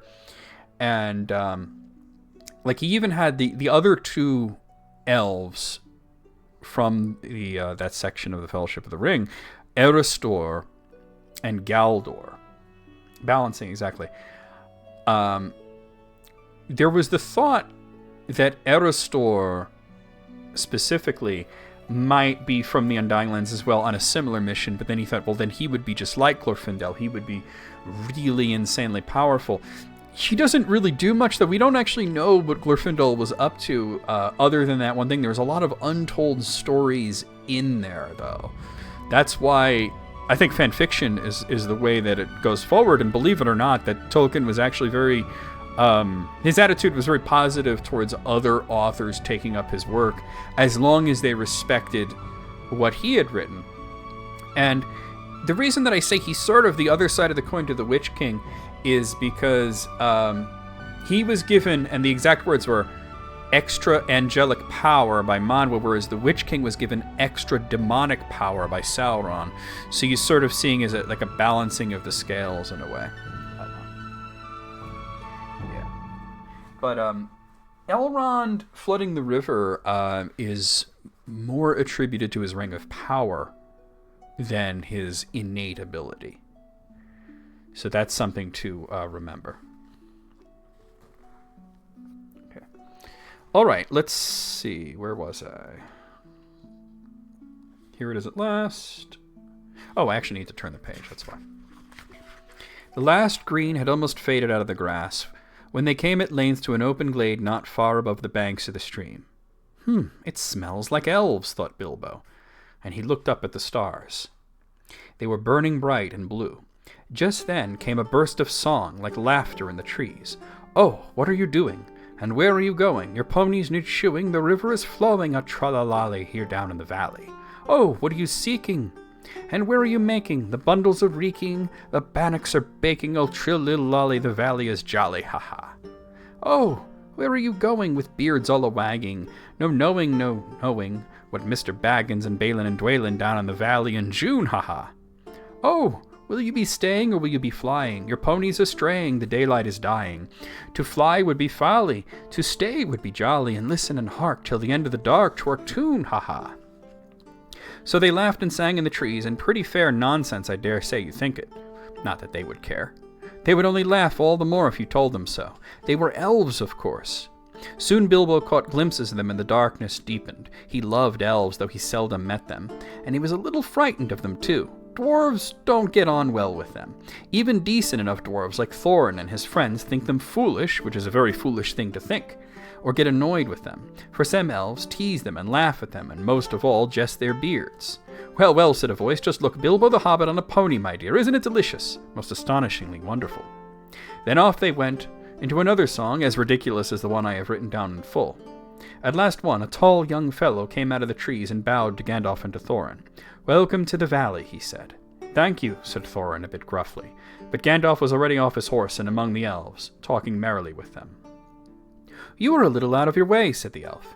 That is, if you are making for the only path across the water and to the house beyond. We will set you right, but you had best get on foot until you are over the bridge. Are you going to stay for a bit and sing with us, or will you go straight on? "Supper is preparing over there," he said. "I can smell the wood fires for the cooking." Tired as he was, Bilbo would have liked to stay just a while. Elvish singing is not a thing to miss in June under the stars, not if you care for such things. Also, he would have liked to have a few private words with these people that seemed to know his names and all about him, although he had never seen them before. He thought their opinion of his adventure might be interesting. Elves know a lot and are wondrous folk for news, and know what is going on among the peoples of the land as quick as water flows, or quicker. But the dwarves were all for supper as soon as possible just then and would not stay. On they went, leading their ponies until they were brought to a good path, and so at last to the brink of a river. It was flowing fast and noisily, as mountain streams do of a summer evening, when sun has been all day on the snow far above. There was only a narrow bridge of stone without a parapet, as narrow as a pony could well walk on, and over that they had to go, slow and careful, one by one, each leading his pony by the bridle. The elves had brought lanterns to the shore, and they sang a merry song as the party went across. "Don't dip your beard in the foam, father," they cried to Thorin, who was bent over almost on his hands and knees. "It is long enough without watering it." "Mind Bilbo doesn't eat all the cakes," they called. "He is too fat to get through the keyholes yet." "Hush, hush, good people, and good night," said Gandalf, who came last. "Valleys of ears, and some elves have over-merry tongues. Good night." And so at last they came to the lost homely house and found its doors flung wide. All right, I'm going to pause right here because there's something here that I want to touch upon. That Bilbo says, "It smells like elves." And it's interesting, I spoke earlier about Bilbo celebrating Elvish New Year and going off to search for them. And you would think that a lot of the elves who were returning exiles or just tired of Middle-earth were passing through the Shire or the lands around the Shire to Lindon, where Mithlond, the Grey Havens, were. So he would occasionally go out looking for them. But this is the first, last, and only mention of elves having a particular smell. I wonder what elves smell like to Bilbo. But what's interesting, though, is the exact wording of the narrative voice there when Bilbo says, "It smells like elves." And then what does he do? He looks up to the stars. And it's interesting. Even the word elf, it's a common English word. It's been used in Germanic and Norse tales and such. These elves are different from the folklore elves that came before Tolkien's time. They're merry, they're fair, they're different. And that's why Tolkien early on was going to call them something different. He was going with gnomes, but then his friends weren't really digging that. His author friends were saying that's no good because they couldn't get over gnome being something more akin to a dwarf, something very short and fat with a beard. Vicks Vapor Rub? That's interesting. I would think that they would smell like pine needles or something like that, something foresty. But anyway, and then maybe some of them smell of the sea, like the Falmari probably smell like the sea. It's interesting that Bilbo makes this connection. He says, "There's elves around. I smell elves," and then he looks up to the stars.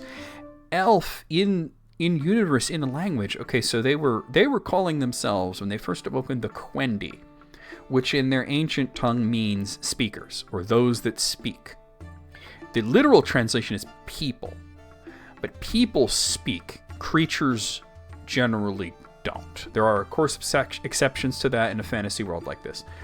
But they were the first beings in Middle-earth that had voices.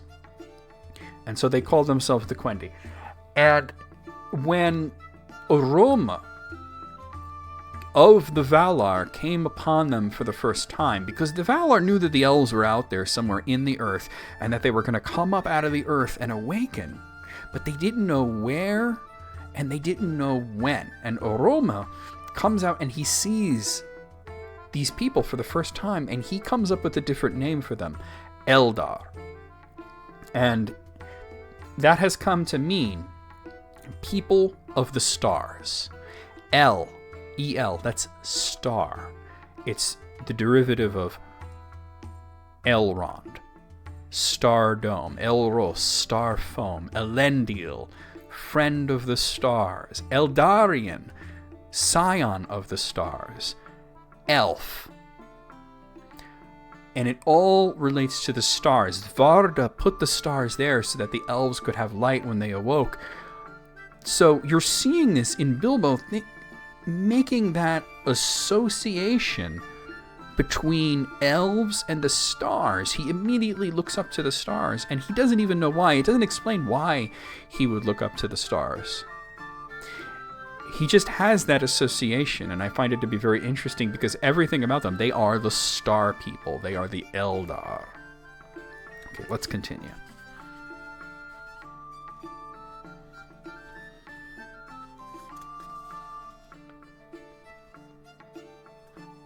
Now it is a strange thing, but things that are good to have and days that are good to spend are soon told about and not much to listen to, while things that are uncomfortable, palpitating, and even gruesome may make a good tale, and take a good deal of telling anyway. They stayed long in that good house, 14 days at least, and they found it hard to leave.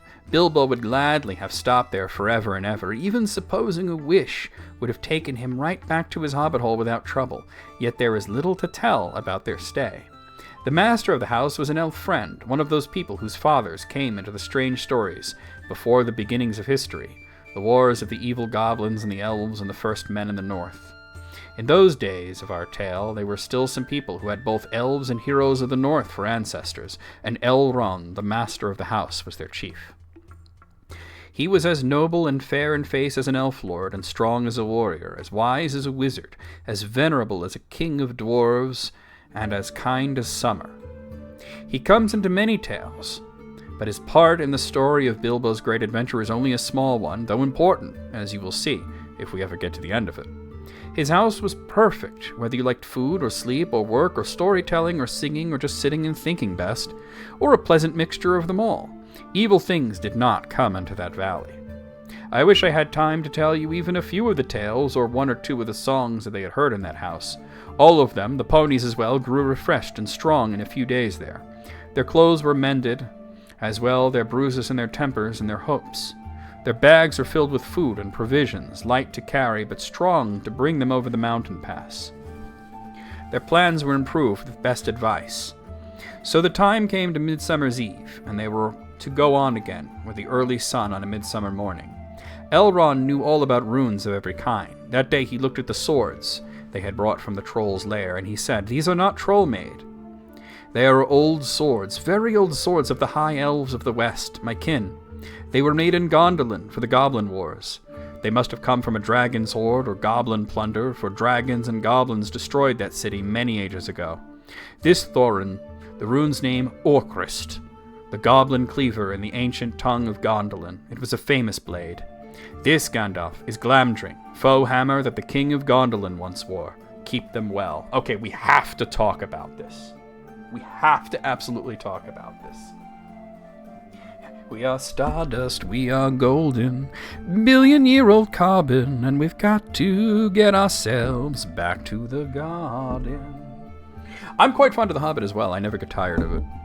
It was the first Tolkien book I ever read, and look where I am now. I'm obsessed. But anyway, Gondolin, Orcrist, this is the big thing. There are so many people that come to me on Quora, on YouTube, just about, and they try and convince me that orcs and goblins are not the same thing, despite the fact that the forward mention that orc is usually translated as goblin, and here he says, Orcrist, goblin cleaver, orc, meaning goblin, wrist, to cleave. If you know the Elvish language or even a little bit of it, it's obvious, but you don't need to know it. Elrond tells you right there. Now, one of the questions that I get asked about the films, and I'm not talking about The Hobbit here, I'm talking about The Lord of the Rings a lot, is who do you think was cast perfectly, and why is it Sam? And who do you think was not, who was miscast? Who was the most miscast person? A lot of people go to Elijah Wood. They felt that he was too young to really be a convincing Frodo. Whatever. For me, I always talk about Elrond. And I have a fondness for Hugo Weaving's acting. I think he's a fine actor, but I think that he was wrong to play Elrond. And a lot of people say, but he was just like in the book and all that. But read The Hobbit. This is what I'm going to read this part again about Elrond. It's very important to understand what Elrond is all about. He was noble, and as fair in face as an elf lord, as strong as a warrior, as wise as a wizard, as venerable as a king of dwarves, and as kind as summer. So why is he always scowling in the movies? Men are weak. Shut up, Elrond. They did him dirty. Even characters that they absolutely did dirty, like Faramir, at least the casting was decent. I would have preferred him to have black hair, but at least the guy did a good job. I'm not saying that Hugo Weaving didn't do a good job, but I'm saying that they both Peter Jackson and Hugo Weaving misunderstood the character of Elrond, and that is the line that always sticks to me, that he's as kind as summer. I have a hard time imagining Elrond not smiling. So, yeah. They didn't give him his sensitivity. That's very true. Okay, let's continue. Whence did the trolls get them, I wonder? Said Thorin, looking at his sword with new interest. I could not say, said Elrond, but one may guess that your trolls had plundered other plunderers, or come upon the remnants of old robberies in some hole in the mountains of old. I have heard that there are still forgotten treasures of old to be found in the deserted caverns of the mines of Moria, since the Dwarf and Goblin War.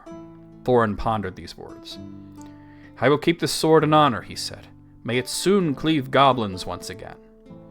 A wish that is likely to be granted soon enough in the mountains, said Elrond. But show me now your map.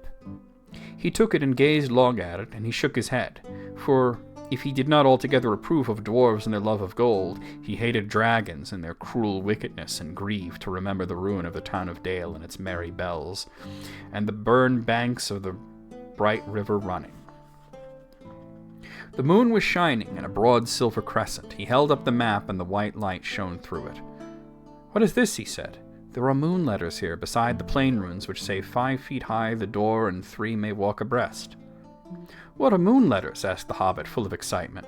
He loved maps, as I've told you before, and he also liked runes and letters and cunning handwriting, though when he wrote himself it was a bit thin and spidery. So to pause there, when Tolkien's talking about Bilbo's handwriting, he's really talking about himself.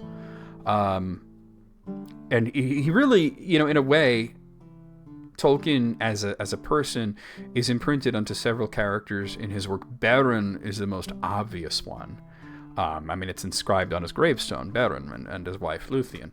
But certainly Bilbo. Certainly Bilbo. A little bit of Aragorn, a little bit of Faramir, but certainly Bilbo.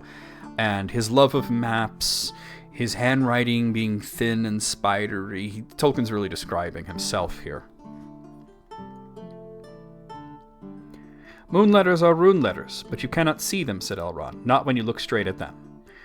They can only be seen when the moon shines behind them, and what is more, with more cunning sort, it must be a moon of the same shape and season as the day when they were written.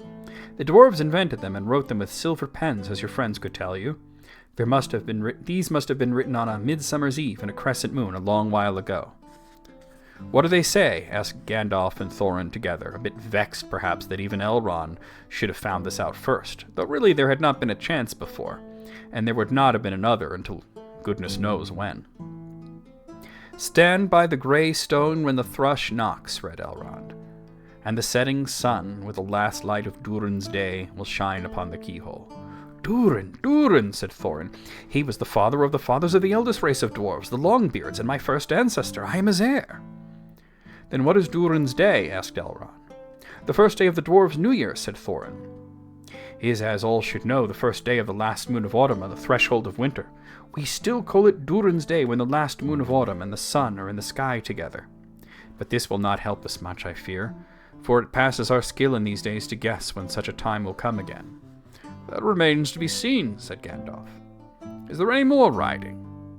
None to be seen by this moon, said Elrond, and he gave the map back to Thorin, and then they went down to the water to see the elves dance and sing upon the midsummer's eve. The next morning was a midsummer's morning, as fair and fresh as could be dreamed, blue sky and never a cloud, and the sun dancing on the water. Now they rode away amid songs of farewell and good speed, with their hearts ready for more adventure, and with the knowledge of the road they must follow over the misty mountains to the land beyond. Okay, so I am contemplating here whether we have time for another chapter. I think we do. Overhill and Underhill is a pretty short chapter. And that will be 4. That will be 4. And I think that kind of works. I mean, there's 19 chapters, so it's not like we can divide it up exactly anyway. But some are longer than others. Like an unexpected party was quite the long chapter. Overhill and Underhill is not long, so I think we have time to do that. I don't have much else to say about that. The moon runes are interesting because they're never mentioned again. They are particularly said to be a dwarvish craft, and of course we get our first inkling of Durin the Deathless. Now, so I could tell you a little bit about Durin. Aula made the dwarves in the darkness of Middle-earth. He crept out to Middle-earth because he kind of knew that he was doing something a bit out of pocket, we'll say. And he went off to the darkness of Middle-earth. This was before the elves awoke. And he created people of his own. Now, he did not have the blueprints. He did not have the designs for the children of Iluvatar, so his people were not fair like the elves and the men would be, like especially the elves. But he did his best, and then Iluvatar saw what he had done. He had created some dwarves, 7 of them to be exact. And he was teaching them a language that they could speak, that he had devised, which we know as Kuzdul. Anyway, so Iluvatar speaks to him and he says, "What have you done? How dare you? You're not supposed to do that, and you know that. Why have you done this?" And Aula was immediately repentant, and he said, I'm sorry. I didn't mean any mockery. It's just that I'm impatient, and you made me as I am. I have this love of making things, and I couldn't help myself. And he said, I'll get rid of him. And he goes to grab a great hammer and destroy the dwarves, but they flinched from him, which was not supposed to happen because they did not have free will. And that was Iluvatar's problem. Iluvatar needed to know what were the motivations behind the creation of the dwarves. Why? Because right now they don't have any will of their own. They can only do what is commanded of them, and if Aula's mind is elsewhere, they're like homunculi. They can't move or speak on their own. But when they flinched, Iluvatar said, "Stay, your hammer.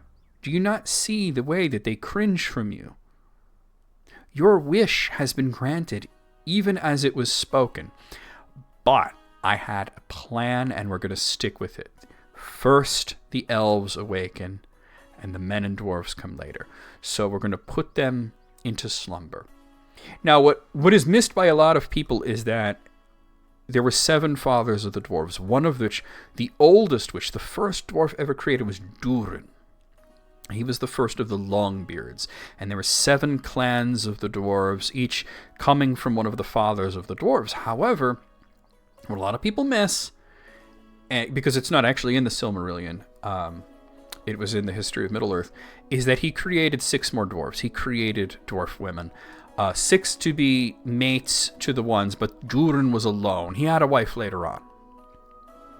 But there were actually 13 dwarves originally. And how many dwarves are in The Hobbit? 13. Numbers are really important in Tolkien's work. You see especially odd numbers and especially prime numbers, although 9 is not a prime number, and that comes up a lot. But 1, 5, 7, 13, these numbers crop up over and over and over again, especially 7. 7 dwarf fathers, 7 types of dwarves, 7 stars in the Calcaria, 7 stars in Durin's crown, 7 stars on the ships of Numenor and the flags of Gondor. It's all related to that, you know? Gimli was one of my favorites growing up. I saw a meme once that said that when you're a child reading these books, your favorite is Gandalf. When you're an adolescent, it's Gimli. As an adult, a young adult, it's Sauron. And then when you grow older, it becomes it either goes back to Gandalf or you settle on Sam. Okay, chapter 4, Overhill and Underhill. I think we have enough time to get through this chapter, so let's do that. I mean, I make the schedule, but I'm just thinking of how late I want to go. There were many paths that led up to those mountains, and many passes over them, but most of the paths were cheats and deceptions and led to nowhere or to bad ends, and most of the passes were infested by evil things and dreadful dangers. The dwarves and the Hobbit, helped by the wise advice of Elrond and the knowledge and memory of Gandalf, took the right road to the right pass. Long days after they had climbed out of the valley and left the last homely house miles behind, they were still going up and up and up. It was a hard path and a dangerous one, a crooked way and a lonely long. Now they could look back over the lands they had left laid out behind them far below, far, far away in the west where things were blue and faint. Bilbo knew there lay his own country of safe and comfortable things in his little hobbit hole. He shivered. It was getting bitter cold up there, and the wind came shrill among the rocks. Boulders, too, at times came galloping down the mountainside, let loose by midday sun upon the snow, and passed among them, which was lucky, or over their heads, which was alarming.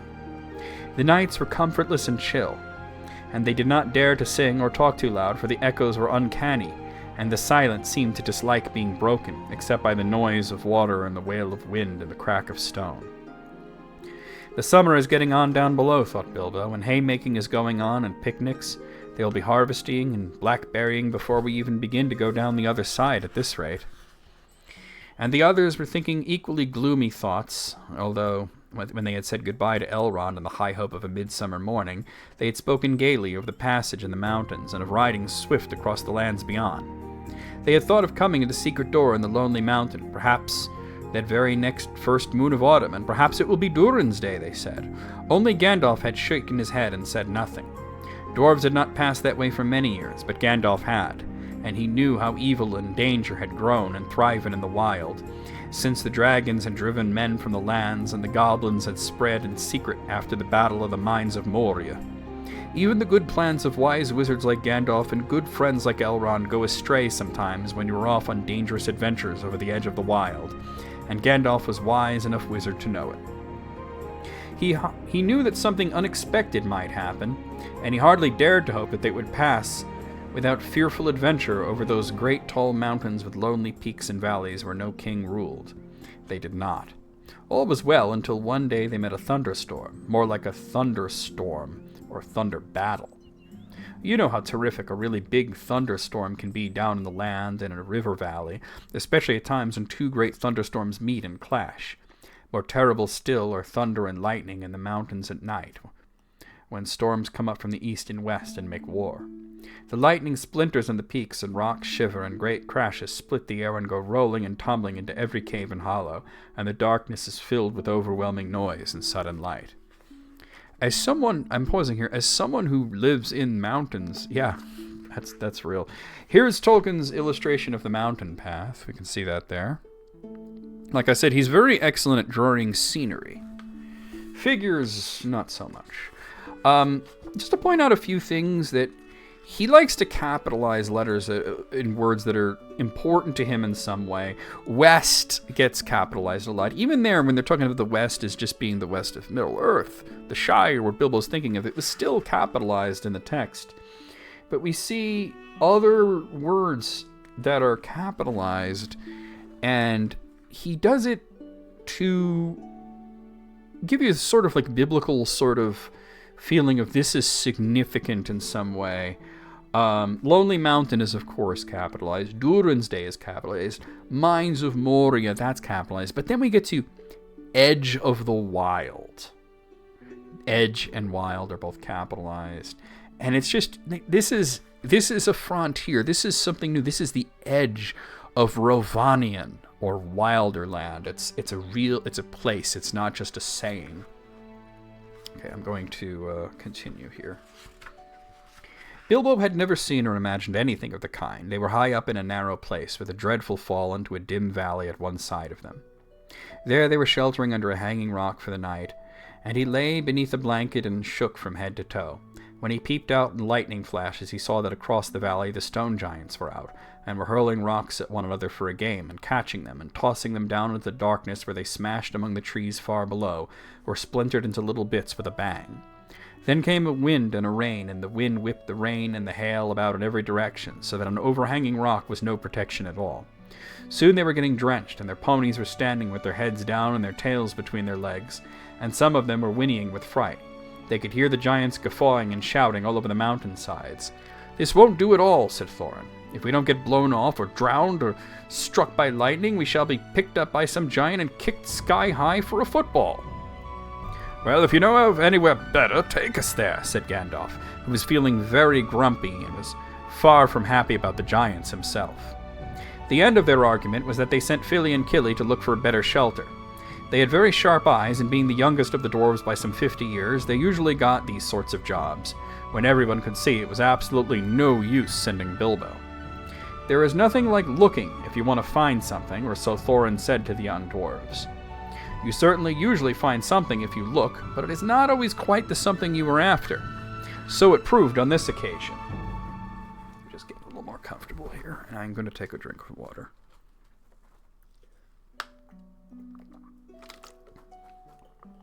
Soon Fili and Kili came crawling back, holding onto the rocks in the wind.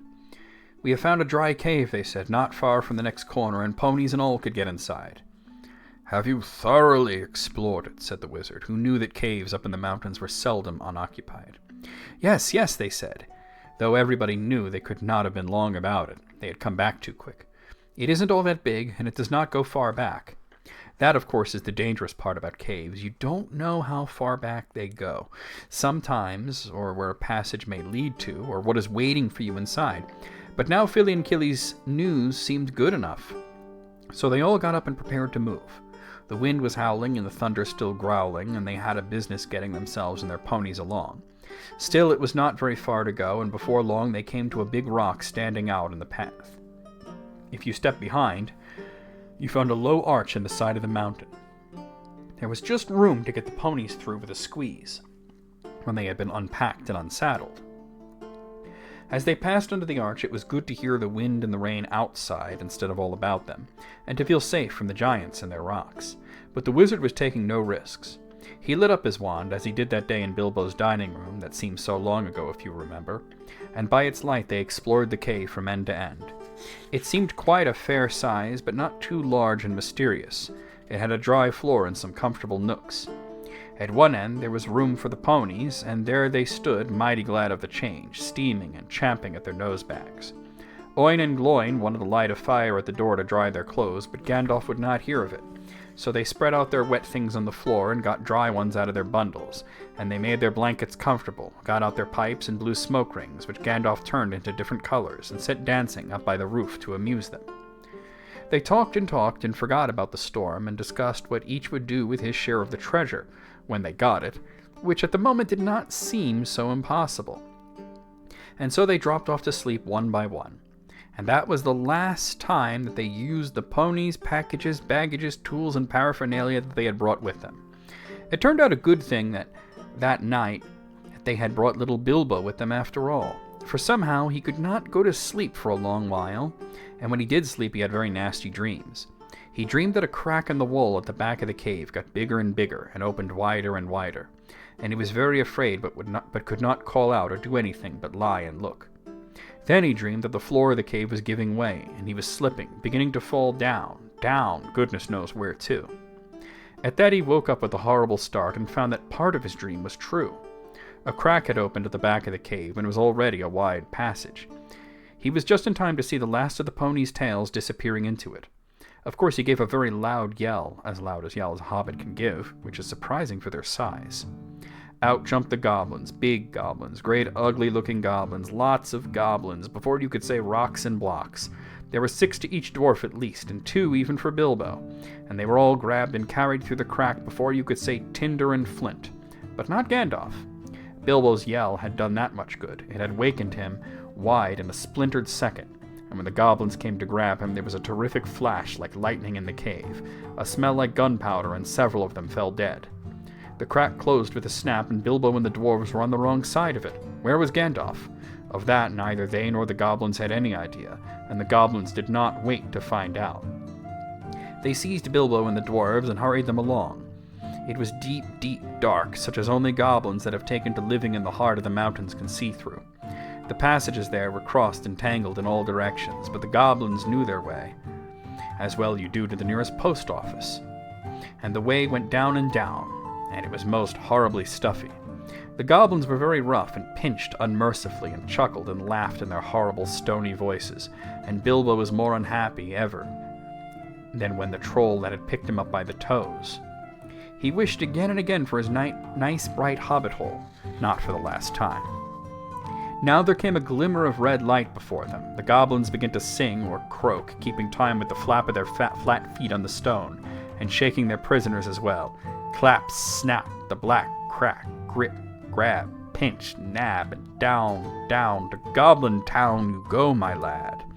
Crash, crash, crush, smash, hammer and tongs, knocker and gongs, pound, pound, far underground, ho, ho, my lad. Swish, smack, whip, crack, batter and beat, yammer and bleat, work, work, nor dare to shirk, while goblins quaff and goblins laugh, round and round, far underground, below, my lad. It sounded truly terrifying. The walls echoed to the clap, snap, and the crush, smash, and to the ugly laughter of their ho, ho, my lad. The general meaning of the song was all too plain, for now the goblins took out whips and whipped them with a swish swack, and set them running as fast as they could in front of them, and more than one of the dwarves were already yammering and bleeding like anything when they stumbled into a big cavern. It was lit by a great red fire in the middle, and by torches along the ways, and it was full of goblins. They all laughed and stamped and clapped their hands, when the dwarves, with poor little Bilbo at the back and nearest to the whips, came running in, while the goblin drivers whooped and cracked their whips behind.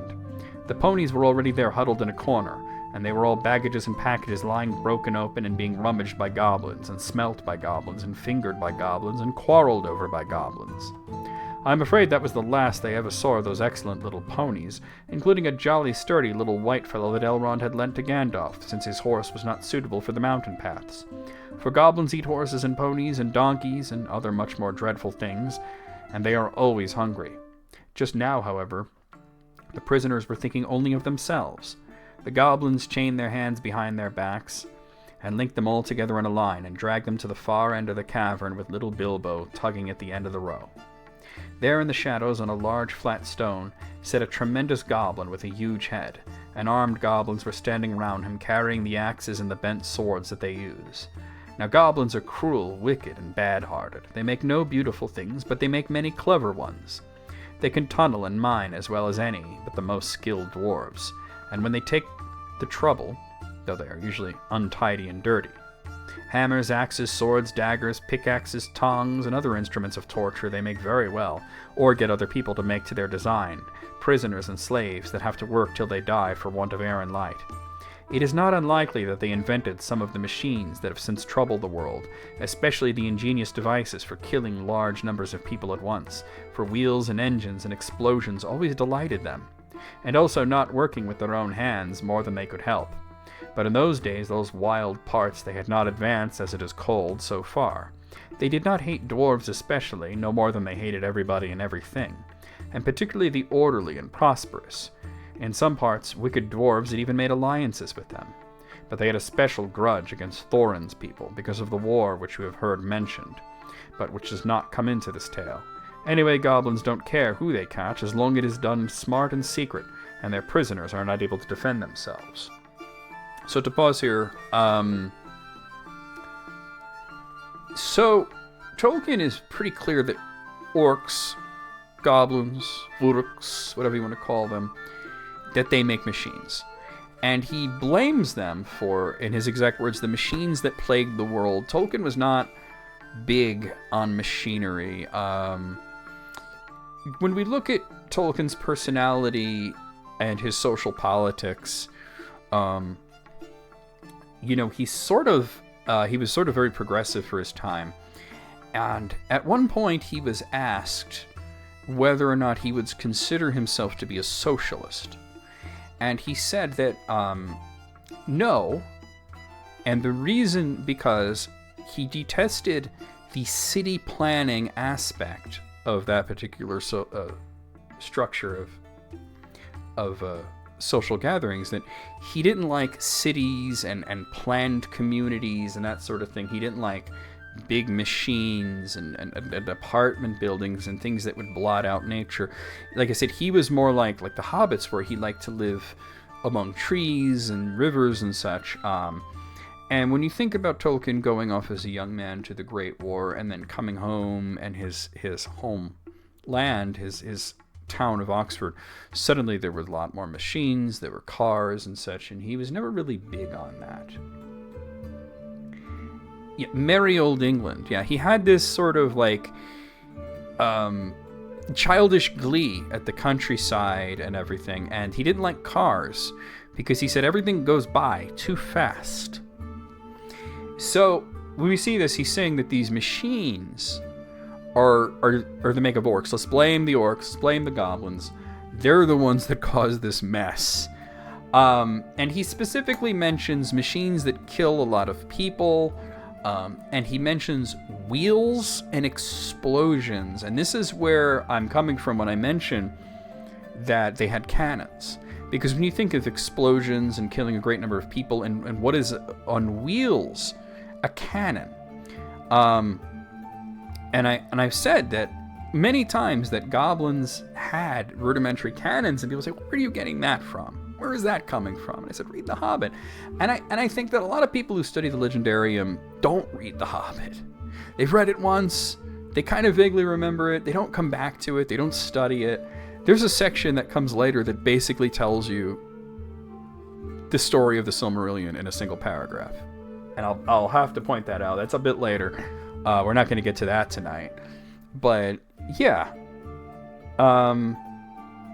Of course, he mentions the war in Moria and such. But let's continue along.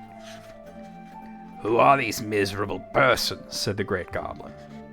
"Dwarves in this," said one of the drivers, pulling at Bilbo's chain so that he fell forward onto his knees. "We found them sheltering on our front porch." "What do you mean by it?" said the great goblin, turning to Thorin. "Up to no good, I'll warrant. Spying on the private business of my people, I guess. Thieves, I wouldn't be surprised to learn. Murderers and friends of elves, not unlikely. Come, what have you got to say?" "Thorin the dwarf at your service," he replied. It was merely a polite nothing. "Of all the things which you suspect and imagine, we have no idea at all. We sheltered from a storm in what seemed like a convenient cave and unused. Nothing was further from our thoughts than inconveniencing goblins in any way whatsoever." That was true enough. Said the great goblin. "So you say. Might I ask what you were doing up in the mountains at all, and where you were coming from and what you were going to? In fact, I should like to know all about you. Not that it will do you much good, Thorin Oakenshield. I know much about your folk already. But let's have the truth, or I will prepare something particularly uncomfortable for you." "We were on a journey to visit our relatives, our nephews and nieces, and first, second, and third cousins, and the other descendants of our grandfathers who live on the east side of these truly hospitable mountains," said Thorin, not quite knowing what to say all at once in a moment, when obviously the exact truth would not do at all. "He is a liar, oh truly tremendous one," said one of the drivers. "Several of our people were struck by lightning in the cave when we invited these creatures to come below, and they're as dead as stones. Also, he has not explained this." He held out the sword which Thorin had worn, the sword which came out of the troll's lair. The great goblin gave a truly awful howl of rage when he looked at it, and all the soldiers gnashed their teeth, clashed their shields, and stamped. They knew the sword at once. It had killed hundreds of goblins in its time, when the fair elves of Gondolin hunted them in the hills or did battle before their walls. They had called it Orcrist, Goblin Cleaver, but the goblins called it simply Biter. They hated it, and hated worse anyone that carried it. "Murderers and elf friends," the great goblin shouted. "Slash them, beat them, bite them, gnash them. Take them away to dark holes full of snakes and never let them see the light again." He was in such a rage that he jumped off his seat and himself rushed at Thorin with his mouth open. Just at that moment, all the lights in the cavern went out, and the great fire went off, poof, into a tower of blue glowing smoke, right up to the roof that scattered the piercing white sparks all among the goblins. The yells and yammering, croaking, gibbering and jabbering, howls, growls, and curses, shrieking and skriking that followed were beyond description. Several hundred wild cats and wolves being roasted slowly alive together would not have compared with it. The sparks were burning holes in the goblins, and the smoke that now fell from the roof made the air too thick for even their eyes to see through. Soon they were falling over one another and rolling in heaps on the floor, biting and kicking and fighting as if they had all gone mad.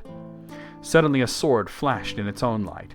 Bilbo saw it go right through the great goblin. I almost said green goblin. Let's try that again.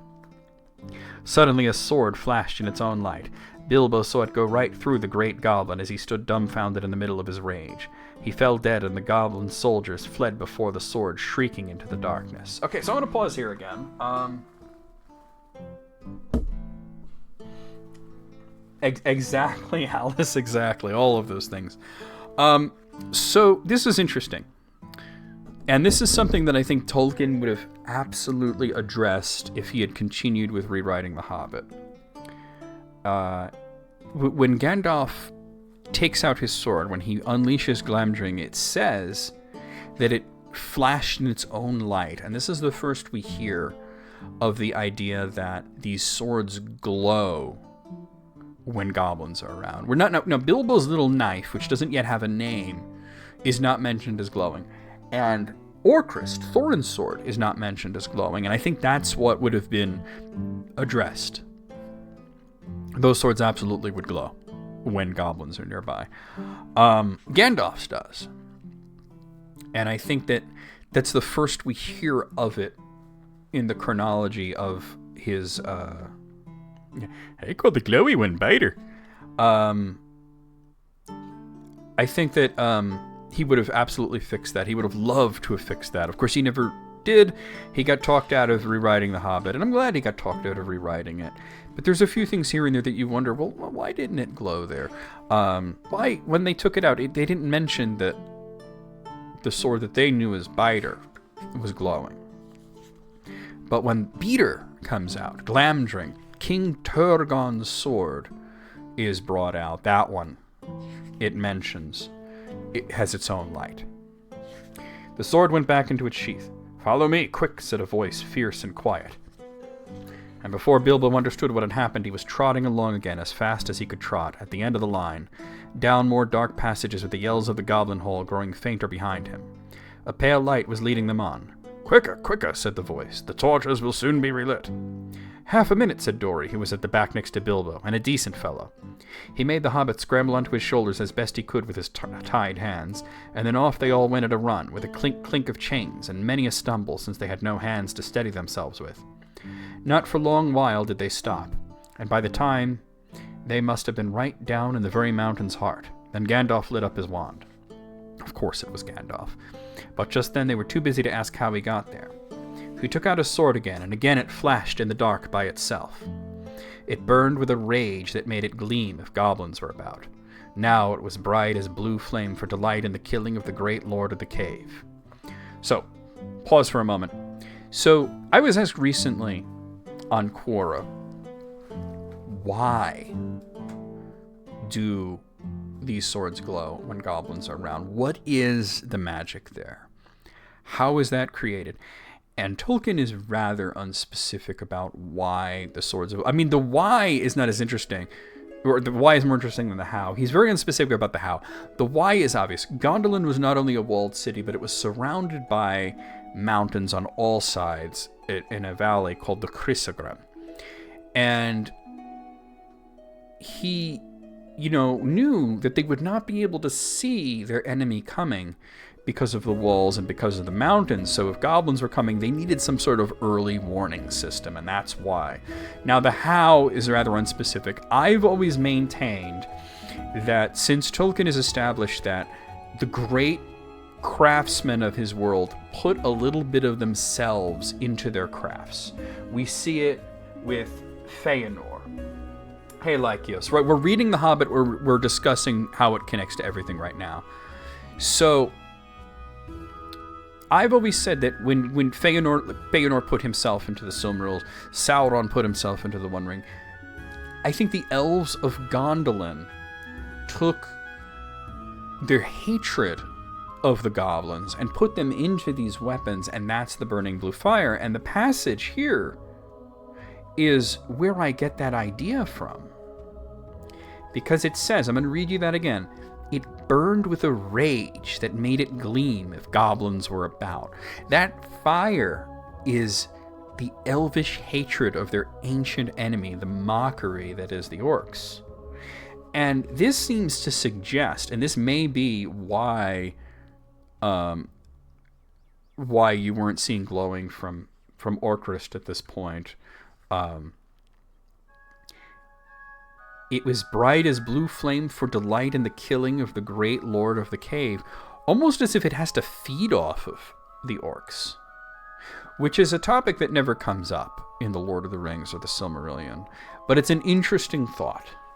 Okay, we're going to continue here.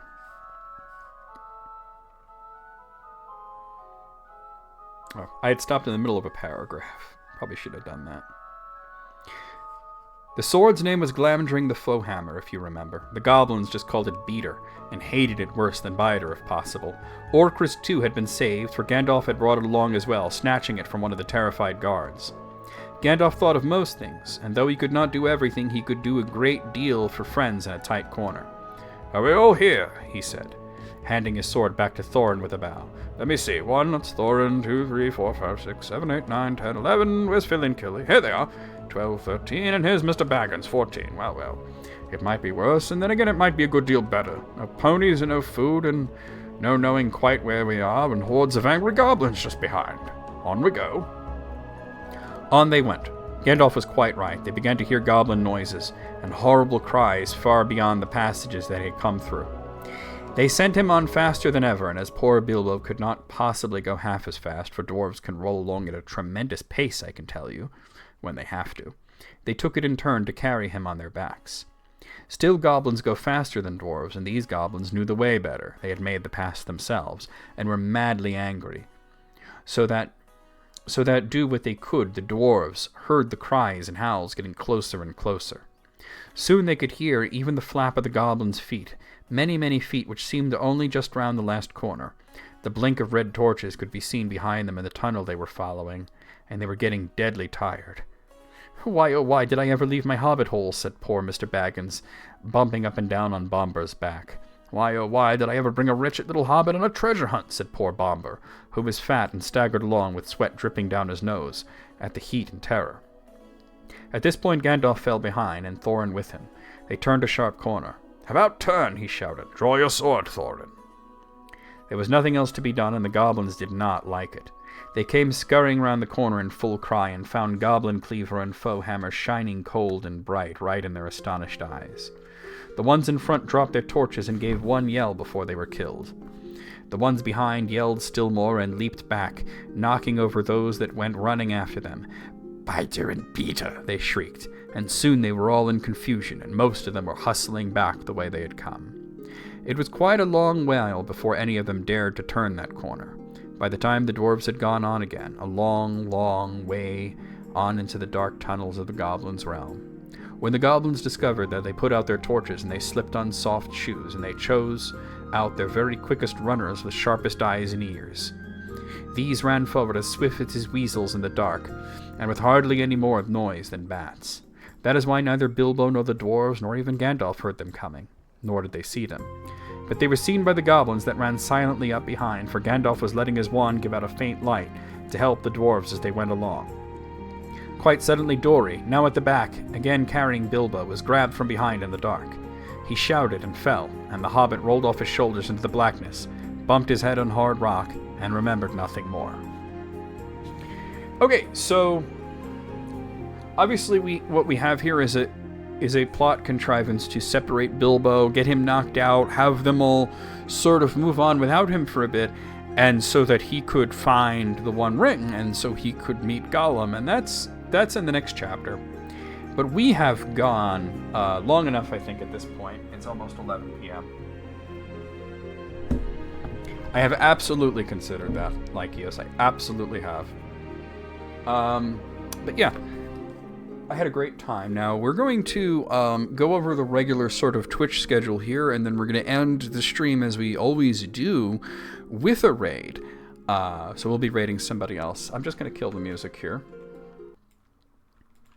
But, thank you for everybody that came by. It was a lot of fun to do this, and we're certainly going to continue it at some point in June. I'm not sure exactly when. Now, I'm sure one of the moderators is about to put a Discord link. I do have a Discord, and this is where you can get all the updates and everything about streams. And of course, if you follow me on YouTube on Quora, I will, of course, be giving you guys a good heads up. And I know exactly who I'm rating because one of my fellow Tolkien scholars here is on doing a podcast. So we're going to have to raid Professor Corey Olsen. But for that, I'm going to go back over here to show what's happening over the next few days. Tomorrow afternoon, I'll be live with Quake. Saturday night, I'll be live with Xenoblade Chronicles. Sunday night, I will be live with Castlevania Lament of Innocence. Where's Monday? Oh, it's down here for some reason. Let's move that. Monday afternoon, I will be live with Marvel vs. Capcom 2. Tuesday night, I will be live with Hollow Knight. Wednesday afternoon, I will be live with, come on now, Grand Soul Story. And then Thursday night, a week from today, I'll let you guys know what's going on. It's going to be kind of up in the air. It might be Pokemon. We'll be recording YouTube videos. In 2 weeks, there will be another Tolkien-related stream. We're going to have a podcast where me and my friends Matt Richardson and Sid Kemp, who are big deal in the Tolkien community, are going to be doing a special podcast called The Council of Tolkien. So don't miss that. That's in 2 weeks on the 23rd. So, let's go ahead and raid Professor Corey Olsen. He's on with his panel doing the Silmarillion film project. And since we were doing a Tolkien stream and reading The Hobbit, it makes perfect sense to raid Corey Olsen and his panel. So let's do that. Two things. It was a combination both of their reactions to both of them, and also of those scenes, Ilana, that you were just talking about, and that Nick was alluding to. I'm gonna give you guys a raid call here. Let's go with the Dickles the Dumbledore here. From a human perspective, right? And I was struck by how well this whole episode worked. Since this quote came up a few times, we'll do this. Okay, guys, so there is the raid call. I want everybody to copy that and paste it after we raid Professor Corey Olsen. Like I said, he is doing the Silmarillion film project, Season 7, Session 10. This has been going for a long time, of a discussion of how to handle the Silmarillion as a series of films. He has just gone live just 10 minutes ago, so it makes perfect sense to raid him. I will see you guys over there. I will see you guys, those of you that are on the Discord, tomorrow for regular gaming content on YouTube, of course. I will see you there as well. Here we go.